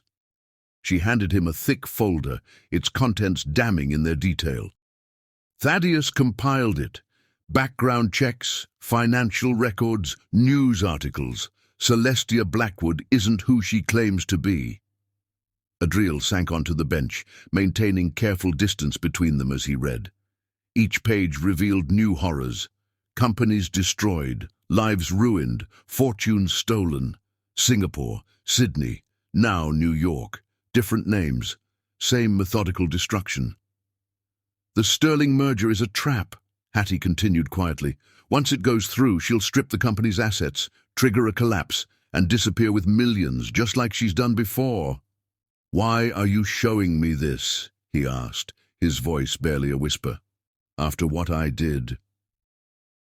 Because despite everything, I don't want to see your family's legacy destroyed." Her hand moved unconsciously to her stomach, the gesture catching his eye. "And because our child deserves to know their father stood for something more than blind ambition." Our child. The words echoed in his head, making everything simultaneously more real and more surreal. "How long have you known? About the baby?" 3 weeks. About Celestia? Thaddeus just uncovered it." She smiled sadly. "Quite a day for revelations, isn't it?" A million questions fought for space in his mind. Medical details warred with corporate concerns, personal guilt with professional terror. "What do you need?" he finally managed. "From me, I mean. For the baby? Right now?" "Nothing. I have my doctor, my support system, my work." Her voice was steady, though her fingers twisted her grandmother's bracelet. "What I need is for you to fix the mess you've made at Cimmerian Industries before our child inherits nothing but scandal and shame." He nodded, understanding the magnitude of what she was offering. Not forgiveness, exactly, but a chance to prove himself worthy of being in their child's life. "The board meeting is tomorrow. Celestia expects me to push through final approval of the merger. Then you have until tomorrow to decide what kind of man you want to be." Hattie stood, one hand still protectively over her stomach. "The kind who lets a manipulator destroy everything his family built, or the kind who stands up and fights for what's right?" As she turned to leave, he called after her, "Hattie, wait. Does anyone else know about the baby? Thaddeus, Maya, my doctor?" She paused, looking back at him with eyes that had seen too much pain. "I was going to tell you that night, you know. The night I found you with her. I had it all planned. Dinner at home, the first edition as an early anniversary gift, then the news we'd been waiting for. The weight of what he'd destroyed pressed down on him like a physical force. Not just their marriage, but the perfect moment she'd planned, the joy they should have shared, the future they'd dreamed of. "I'll fix this," he promised. "The company, the merger, all of it. Don't make promises, Adriel. Just do what needs to be done." With that, she was gone, leaving him alone with the damning evidence and the knowledge of impending fatherhood. Back in his office, he began methodically reviewing every document related to the Sterling merger. What he'd missed through Celestia's manipulation now became crystal clear. Inflated projections, hidden liabilities, artificial deadlines designed to rush decisions. His phone buzzed constantly. Celestia, board members, lawyers. He ignored them all, focusing instead on building a case that would expose the fraud before it was too late. Hours passed in a blur of spreadsheets and legal documents, his determination fueled by twin motivations: saving his family's company and proving himself worthy of being in his child's life. As midnight approached, his assistant appeared in the doorway. "Sir, Ms. Blackwood is here. She's quite insistent." Adriel straightened his tie, steeling himself for the confrontation. "Send her in." Celestia entered like she owned the office, her confidence unchanged despite the late hour. "You've been avoiding me," she purred, moving to perch on his desk as she had so many times before. "I've been busy," he replied coldly, reviewing the Sterling numbers. The real numbers. Something flickered in her violet eyes. Calculation, recalibration. "If you have concerns about the projections, save it." He pushed a stack of documents toward her. "Davidson Corp., 2019. Matthews Industries, 2021. Ring any bells?" Her mask slipped for just a moment before smoothing back into professional concern. "I'm not sure what you're implying." "No more implications. No more manipulations." He stood, finally seeing her clearly. "Tomorrow's board meeting is cancelled. The merger is off. And you're done here." Celestia's laugh was cold and sharp. "You think it's that simple, that you can just walk away?" She leaned closer, her perfume now cloying and toxic. "I own you, Adriel. Every late-night meeting, every compromising moment, every decision you made under my influence, it's all documented. How do you think the board will react, your shareholders, the press?" "Actually," he smiled grimly, "I know exactly how they'll react. Because tomorrow, they're getting full disclosure about the fraud, about your history, about everything. You'll destroy yourself in the process," she warned. "Your reputation, your position. Maybe. But my family's company will survive, and my child won't grow up ashamed of their father's choices." Celestia went very still. "Child?" "Hattie's pregnant." He watched the information land, saw her calculating new angles, new pressures to apply. "Don't even think about it. You've taken enough from my family." She stood slowly, her predator's grace now obvious and chilling. "You're making a mistake, Adriel, one you'll regret for a very long time." "No," he said quietly. "I've already made my biggest mistake. Now I'm finally fixing it." After she left, Adriel sat in his darkened office, preparing for tomorrow's battle. His phone lit up with a text from Thaddeus. "Security footage from your conversation recorded and saved. She played right into our hands." For the first time in weeks, Adriel felt something like hope. Not for his marriage, that damage was done, that trust shattered beyond repair. But for his child's future, for his family's legacy, for the chance to be someone worthy of respect again.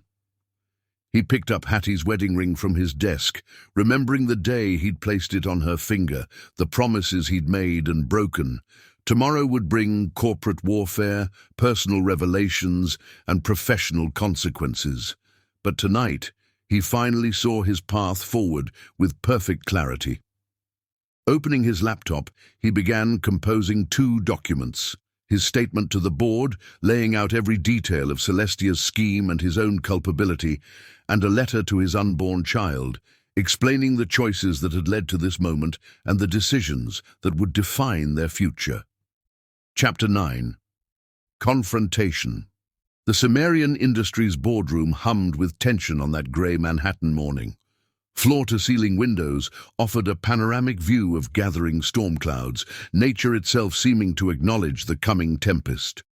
Board members settled into their leather chairs, Blackberries and iPads at the ready, unaware that they were about to witness the corporate equivalent of a nuclear explosion. Hattie sat in the back, her presence unexpected but commanding. She'd chosen her armor carefully, a tailored Alexander McQueen suit in deep burgundy, her grandmother's bracelet catching the light, her dark skin glowing with what those in the know might recognize as early pregnancy radiance. Thaddeus stood near the door, a manila envelope tucked under his arm, containing their ammunition. Celestia entered like a conquering queen, platinum hair perfect, violet eyes scanning the room for threats. Her step faltered slightly when she saw Hattie, but her professional mask stayed firmly in place. "Mrs. Cimmerian," she nodded coolly, "this is an unexpected pleasure." "I wouldn't miss it," Hattie replied, her gallery owner's smile sharp as a blade. "Some things need to be witnessed firsthand." The boardroom filled quickly. Caroline Bishop, her carefully maintained exterior hiding ruthless ambition. James Morrison, the board's elder statesman who'd worked with Adriel's grandfather, younger members eager to prove themselves with this potentially historic merger. Last to arrive was Adriel himself, looking both exhausted and energized, like a man who'd finally found his purpose. "Before we begin," Celestia stepped forward, stack of presentations ready. "I've prepared updated projections for the Sterling acquisition." "No." Adriel's voice cut through the room like a thunderclap. Before we discuss Sterling Tech, there are some matters the board needs to be aware of. He nodded to Thaddeus, who began distributing thick folders to each board member. "What is this?" Caroline Bishop demanded, flipping through the documents with manicured fingers. "Evidence," Adriel stated firmly, "of fraud, manipulation, and a pattern of corporate destruction that spans continents and years." The room erupted in murmurs as board members began reading. Celestia's face remained carefully neutral, but her knuckles whitened around her portfolio. Page 3 details the Davidson Corporation collapse in Singapore, Adriel continued, his voice steady. "A promising merger turned hostile takeover, resulting in bankruptcy and millions in losses. The marketing director responsible disappeared with a golden parachute, only to resurface in Sydney under a different name." "This is ridiculous," Celestia interrupted, her composure cracking slightly. "Ancient history and coincidence." Page 7, Adriel pressed on. "Matthews Industries, Sydney. Another merger, another collapse, another vanishing act by the same woman who next appeared in Manhattan as Celestia Blackwood." Photos appeared on the boardroom screens. Different names, different hair colors, but always those distinctive violet eyes. News headlines chronicled a path of corporate destruction across the globe. "These allegations are absurd," Celestia snapped, but Caroline Bishop was already raising her hand. "The Singapore dates," the board member noted, her voice sharp. "They coincide with your supposed tenure at Morgan Stanley. Yet Morgan Stanley has no record of your employment. Background checks can be incomplete. Every reference you provided," Thaddeus spoke up from his position by the door, "either doesn't exist or tells a very different story than the one in your file. We've verified this with multiple sources." Celestia's eyes darted around the room like a caged animal's, calculating odds, measuring exits. "Adriel," she tried, her voice softening to the tone that had once manipulated him so effectively. "Think about what you're doing. The merger is a fraud," he finished. "The sterling numbers are inflated, the projections manipulated. Once the deal went through, you planned to trigger a collapse, strip our assets, and disappear with millions in severance and stock options. Just like Davidson, just like Matthews." "You can't prove any of this," she hissed, but her mask was crumbling. "Actually," Hattie spoke up from the back, her voice carrying all the authority of a woman who'd built her own empire, "we can. Page 12 contains records of your recent communications with known corporate raiders. Page 15 shows the real Sterling Tech financials, not the doctored versions you presented. And page 20, Adriel added quietly, contains security footage from my office last night where you essentially admitted to everything while threatening me with blackmail." The boardroom erupted again, members flipping frantically to the reference pages. Caroline Bishop's face had gone pale, James Morrison looked like he might have a stroke, and the younger members were already typing frantically on their phones. "You're finished," Adriel stated simply. "Here, in New York, everywhere. The SEC has been notified.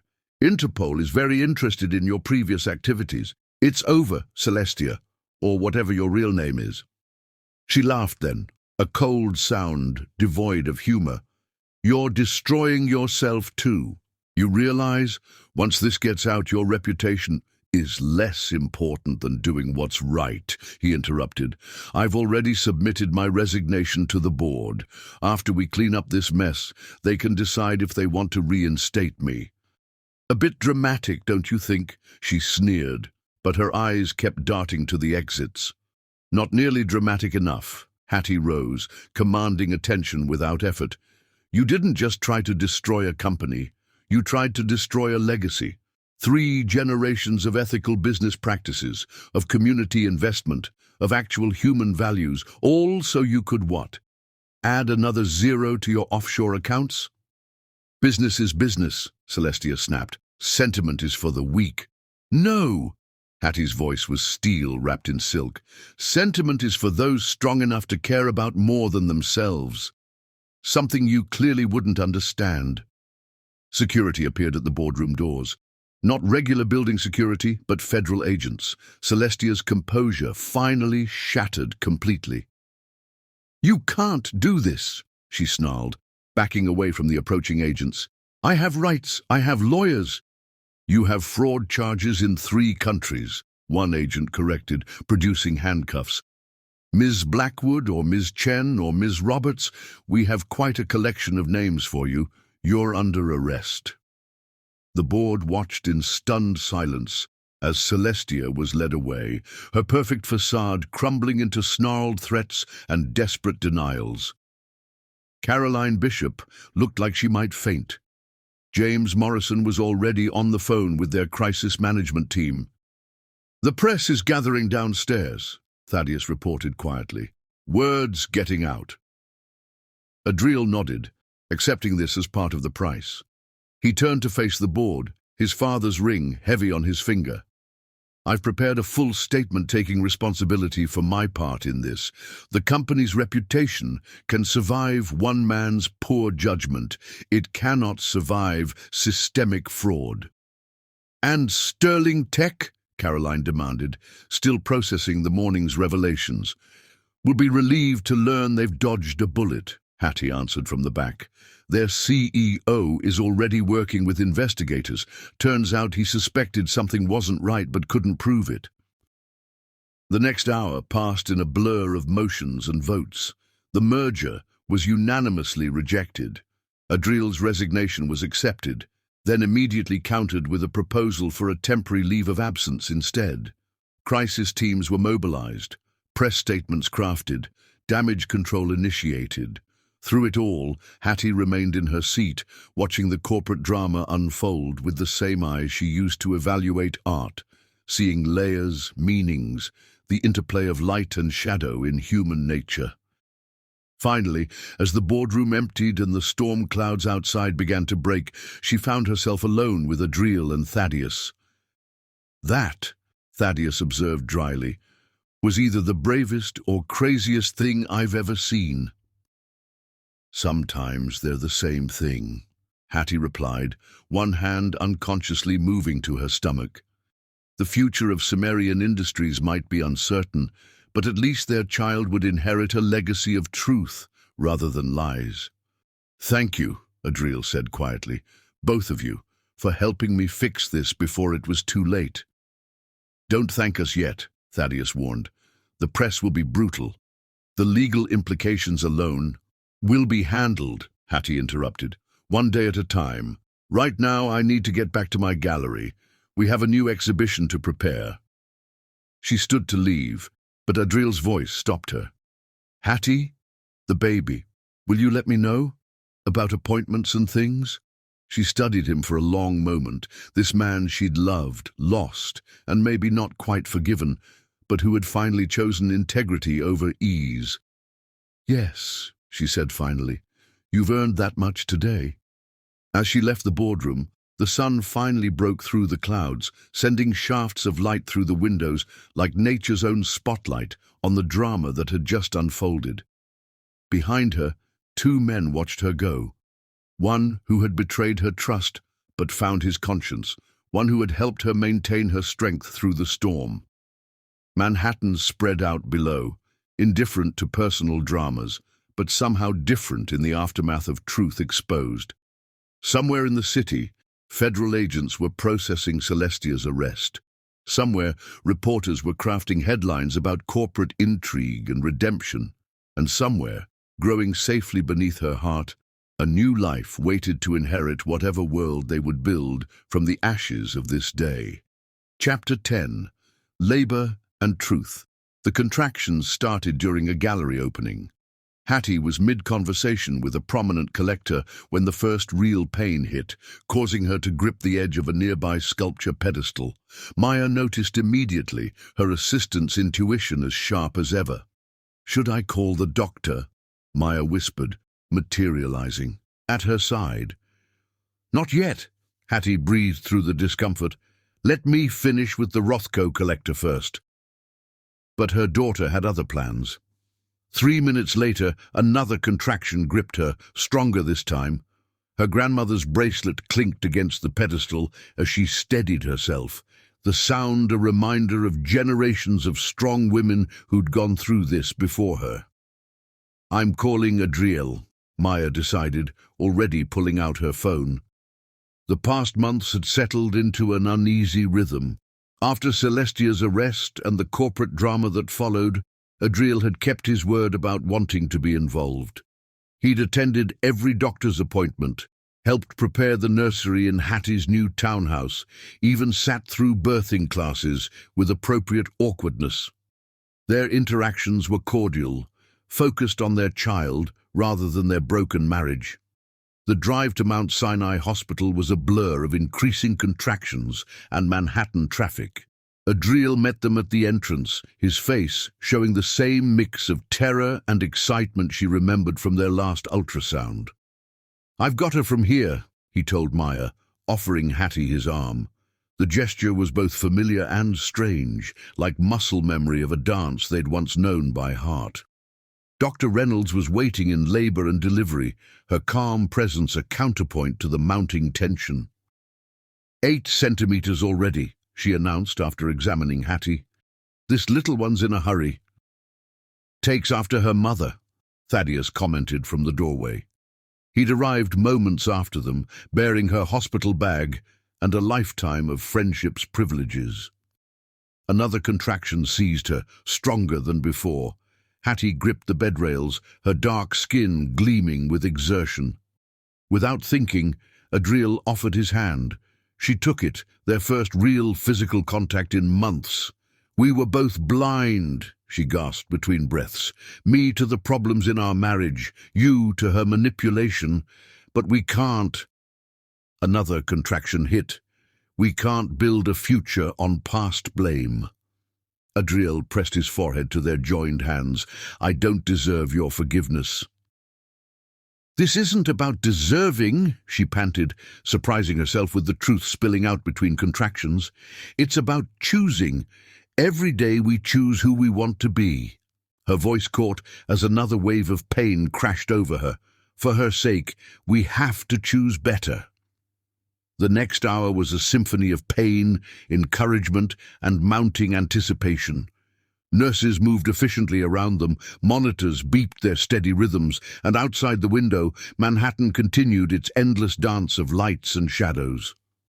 "One more push, Doctor," Reynolds urged. "She's almost here."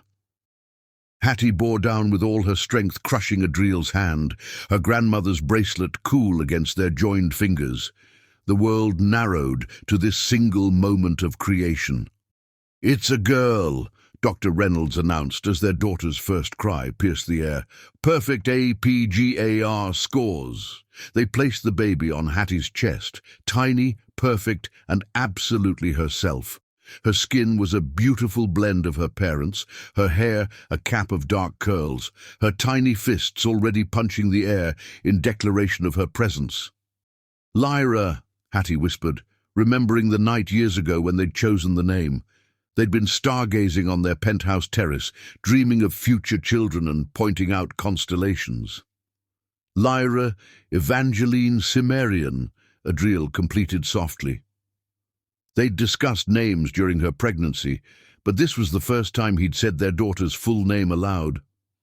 "Evangeline means bearer of good news," Thaddeus noted from his discreet position by the window. "Rather fitting, don't you think?" Watching their daughter take her first breaths, Hattie felt the weight of history and future pressing down on them. This tiny being represented everything, their love, their mistakes, their potential for redemption. "She has your chin," Adriel observed, carefully touching Lyra's face. "But I think those are my mother's eyes." "Poor thing," Hattie managed a small joke, their first shared moment of lightness in months. The next few hours passed in a blur of medical checks, first feedings, and quiet wonder.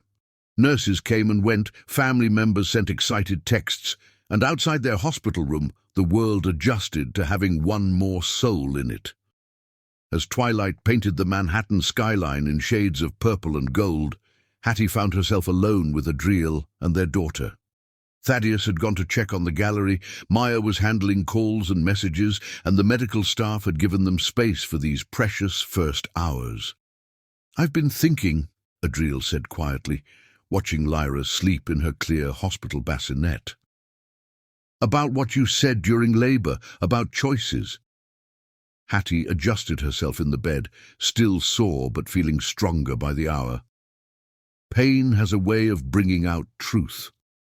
When I was in that boardroom, facing Celestia and the board," he continued, "all I could think about was making sure our daughter would have something to be proud of. Some proof that when faced with a moral choice, her father chose right." "You did," Hattie acknowledged. "It nearly cost you everything, but you did the right thing." "Not everything," he corrected gently. "I'd already lost everything that mattered when I betrayed your trust." He moved to the window, silhouetted against the city lights. "I've had months to think about what happened, about why I let her manipulate me." "And," Hattie prompted, recognizing the need for this conversation, even on this most extraordinary of days. "I was scared," he admitted, "of failure, of not living up to my family's legacy, of not being enough. Celestia saw that weakness and exploited it. But that's no excuse." Lyra stirred in her bassinet, making tiny sounds that instantly drew both parents' attention. Hattie reached for her, the movement instinctive and natural.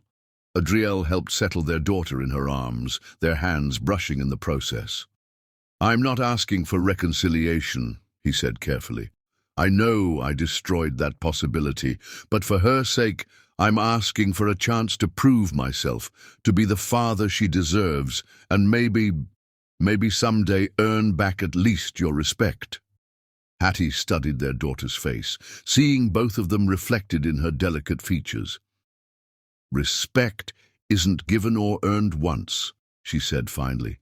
"Like love, like trust, it's chosen every day through actions and choices." "Then let me choose it," he pleaded softly, "every day. Let me show her that people can learn from their mistakes, that redemption is possible through consistent effort and genuine change." Lyra chose that moment to open her eyes, fixing them with a gaze that seemed impossibly wise for one so new to the world. Hattie's grandmother had always said babies could see angels in their first days of life. Looking at her daughter now, she wondered if they could see truth as well. "We'll take it one day at a time," she decided, her voice firm but not unkind. "For her sake, we'll build something new from the ashes of what was lost. Not a marriage, but maybe a different kind of family." Adriel nodded, understanding both the opportunity and its limitations. Outside their window, Manhattan's lights twinkled like earthbound stars, reminding them of the night they'd chosen their daughter's name. The constellation Lyra, representing the harp of Orpheus, an instrument of such beauty it could charm the gods themselves. "Welcome to the world, little one," Hattie whispered to their daughter. "You have quite a story to inherit." As if in response, Lyra grabbed her mother's finger, her other hand reaching toward her father. Between them, she became a bridge, not repairing what was broken, but creating something entirely new, something that might be stronger for having weathered the storm of its creation. The night deepened around them, but none of them noticed. In that hospital room, surrounded by the beeping of monitors and the soft sounds of new life, 3 people began the careful work of defining what family could mean after devastation. It wasn't perfect, wasn't what they'd planned, but it was real. And sometimes reality is more beautiful than any dream could be. Chapter 11. Justice Served. The Metropolitan Detention Center's visiting room was a study in institutional bleakness, its grey walls and fluorescent lighting a far cry from Celestia's former penthouse suite at the Pierre.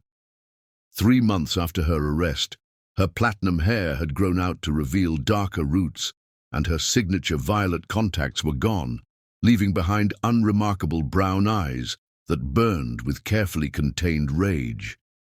"I was wondering when you'd come," she said, as Hattie took the seat across from her. 2-month-old Lyra slept peacefully in her carrier, unaware she was in the presence of the woman who'd nearly destroyed her parents' lives. "Believe me," Hattie replied, her voice steady.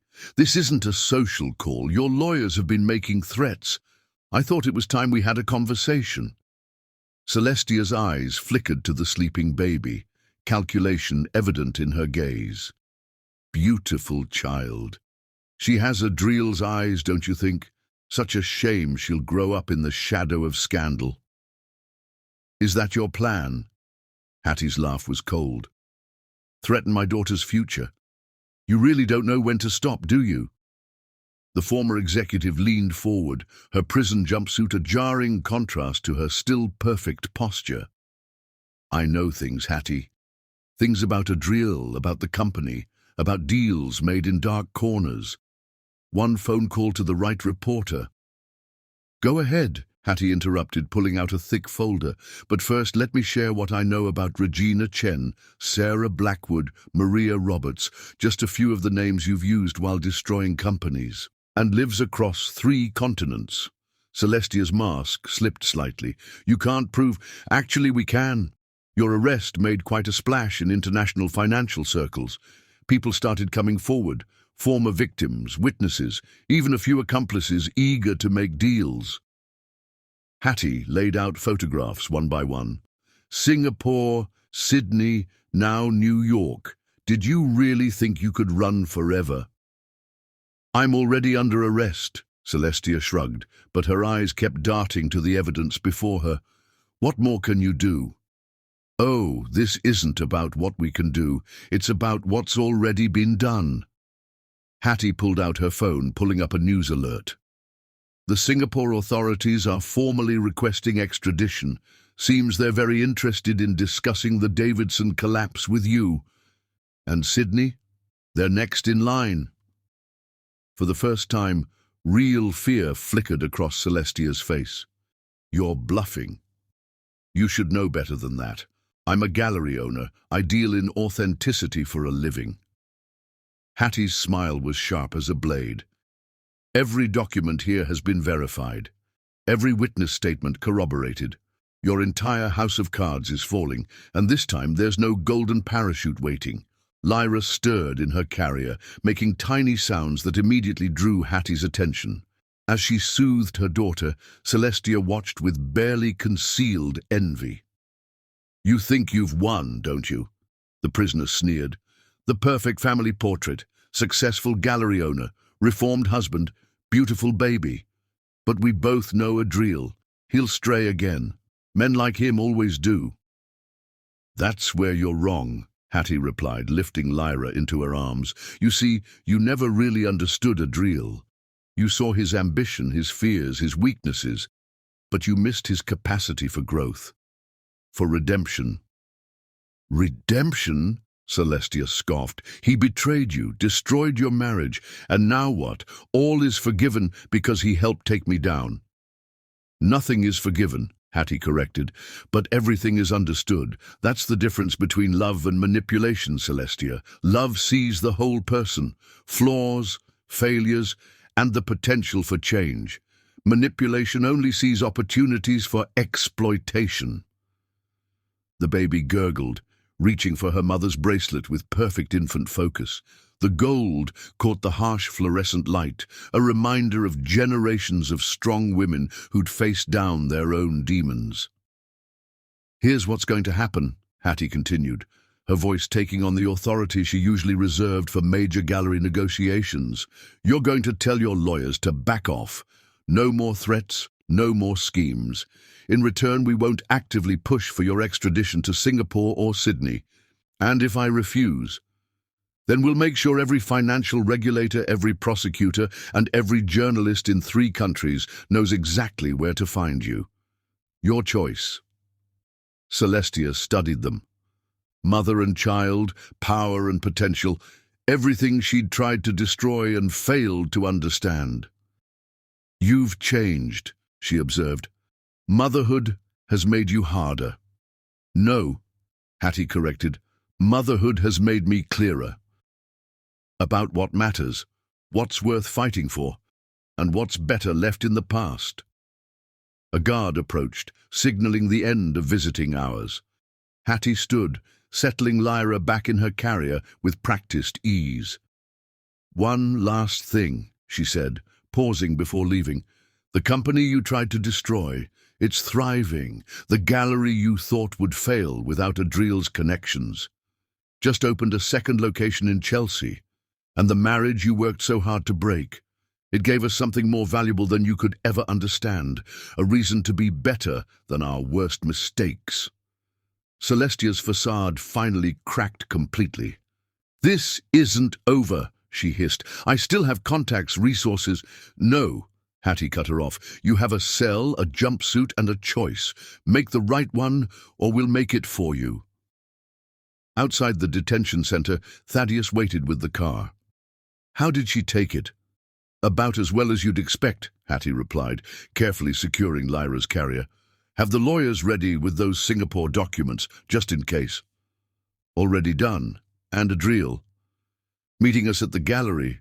The new exhibition opens tonight. She touched her grandmother's bracelet, drawing strength from its familiar weight. Life goes on, doesn't it? Despite everything, despite everyone who tries to stop it. The drive downtown took them past familiar landmarks. The Cimmerian Industries building where everything had unraveled, the Pierre where Celestia had plotted her schemes, the botanical garden where truth and life had created new possibilities. At the gallery, Adriel waited with Maya, both focused on hanging a massive new piece, a contemporary work about redemption and rebirth, appropriately enough. He turned at their entrance, his face lighting up at the sight of their daughter. How did it go? He asked, taking Lyra while Hattie reviewed the hanging angle. She threatened. I counter-threatened. Justice prevails. Hattie adjusted the painting slightly. I think she finally understands she's lost. And us? He asked quietly. Have we lost too much to ever be what we were? She finished. Yes, but maybe that's not a bad thing. Maybe we needed to lose what we were to become what we could be. Lyra chose that moment to demand attention, her cry echoing through the gallery like a declaration of new beginnings. Around them, art worth millions adorned the walls.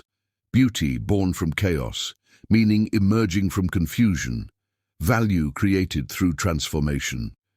She's hungry, Hattie noted, taking their daughter back. Maya, can you finish the hanging? We need to feed our critic before she pans the whole exhibition.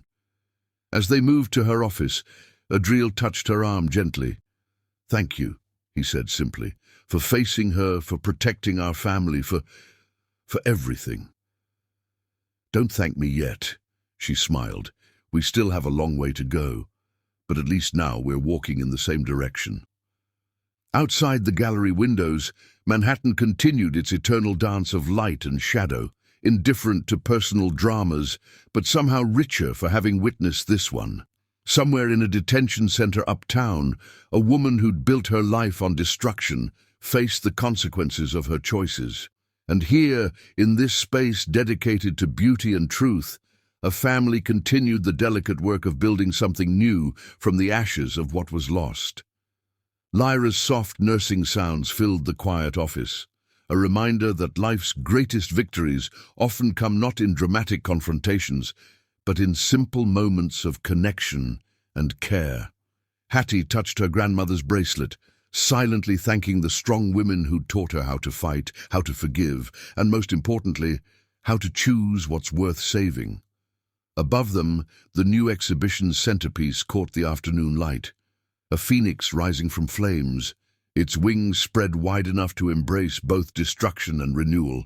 In its gleaming surface, mother and child were reflected, their image merging with the eternal story of survival and transformation.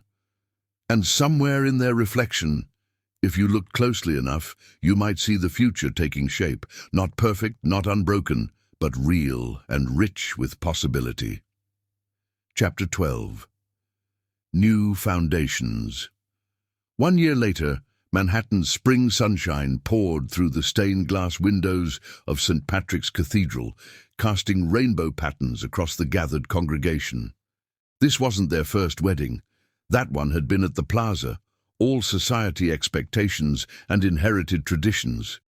Today's ceremony was different, chosen with intention rather than obligation.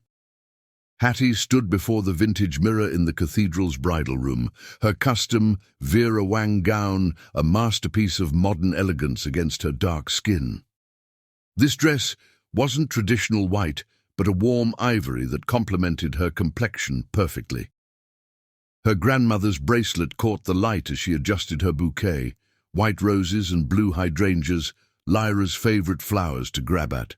"Mama, pretty." Their 1-year-old daughter toddle-danced around the room in her flower girl dress, dark curls bouncing, her face a perfect blend of both parents.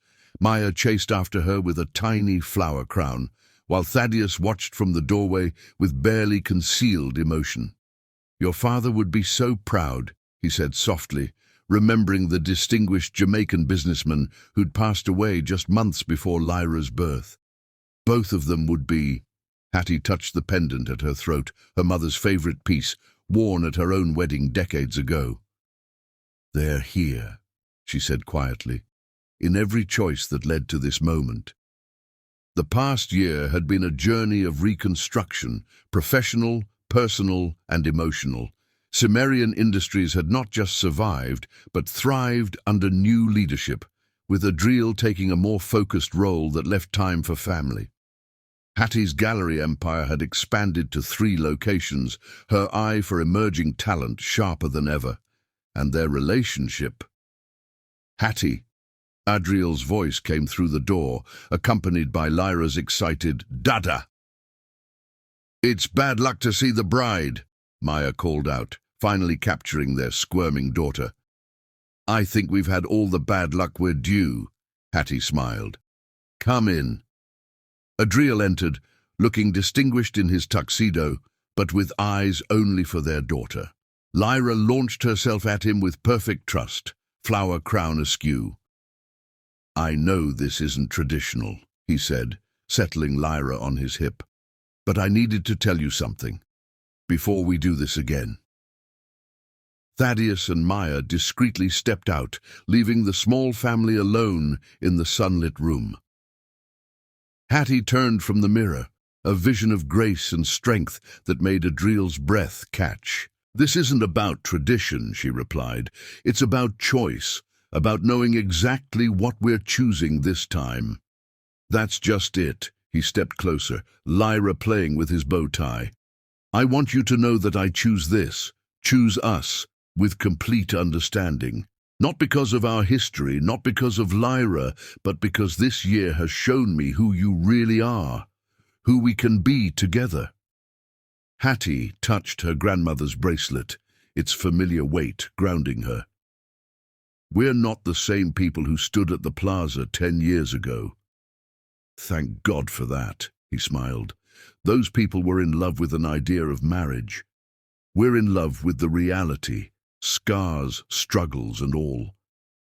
Lyra reached for her mother's bouquet, sending a few petals floating to the floor. The sight made both parents laugh, a moment of pure joy untainted by past shadows. "The first time," Adriel continued, "I promised to follow you anywhere. This time, I promise to walk beside you, equal partners, eyes wide open, choosing each other every day." "Even when it's hard?" she asked, echoing words spoken in a hospital room a year ago. "Especially then." He shifted Lyra to his other hip. "Because now I know. The hard moments are when we find our strength. Together." A knock at the door signaled it was time. Maya reclaimed Lyra for her flower girl duties, leaving bride and groom alone for one last moment. "Ready?" Adriel asked, touching her hand where her new ring would soon rest. "Almost." Hattie's smile held years of wisdom earned through pain and healing. "Just need to tell you something too. I choose this version of us, not because it's perfect, but because it's real, because we've both done the work to become people worthy of choosing. The cathedral's pipe organ began to play, not the traditional wedding march, but a specially commissioned piece that spoke of renewal and hope. Outside the bridal room, their gathered guests represented every chapter of their story. Gallery clients who'd become friends, board members who'd stood by them through the crisis, artists whose careers Hattie had launched, even Caroline Bishop, now a vocal advocate for corporate reform. Thaddeus appeared at the door, ready to walk Hattie down the aisle in her father's stead. They're ready. The ceremony itself was a blend of traditions, Jamaican elements honoring Hattie's heritage, classical music for Adriel's family history, and modern touches that spoke to their evolved relationship. Lyra performed her flower girl duties with theatrical enthusiasm, scattering petals everywhere and occasionally stopping to eat them, much to the congregation's amusement.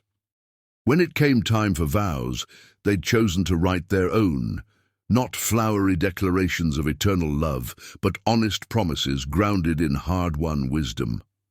"I choose you," Adriel began, his voice carrying to the cathedral's vaulted ceiling, "not because of our past, but because of our future, because every scar, every tear, every moment of doubt led us here, to this stronger, wiser love."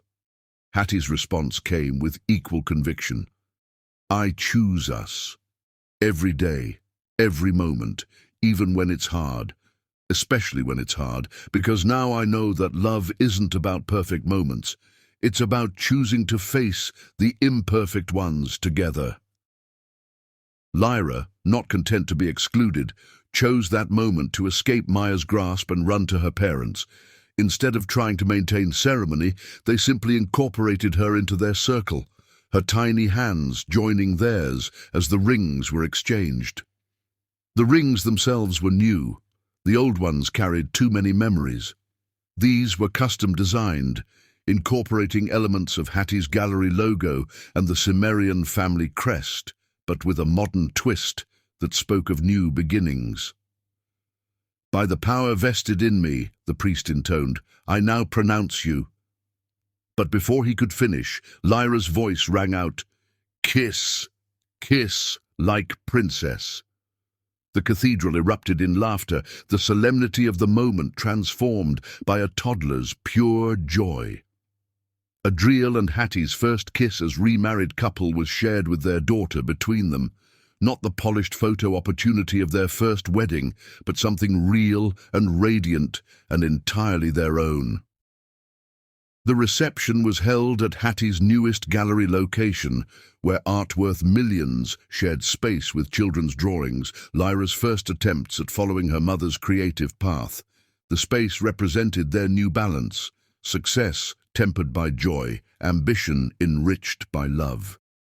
"To new foundations," Thaddeus toasted, his voice thick with emotion, "built on truth, strengthened by challenge, and made beautiful by choice." As evening fell, the gallery's lighting created intimate spaces among the artwork. In one corner, a special installation caught everyone's attention, a timeline told through art, photographs, and artifacts. Their first wedding photo, news clippings about the corporate scandal, Lyra's hospital bracelet, and finally, a series of family portraits showing their evolution. "Some people said we were crazy," Hattie mused, watching their daughter dance with both sets of grandparents. "Getting married again instead of just moving forward separately. Some people don't understand that moving forward doesn't always mean moving apart," Adriel replied, his arm secure around her waist. "Sometimes it means building something new on ground you've already cleared." The night wound down like a perfectly orchestrated gallery opening, which, in many ways, it was. An opening to their next chapter, their new collection of moments and memories and choices.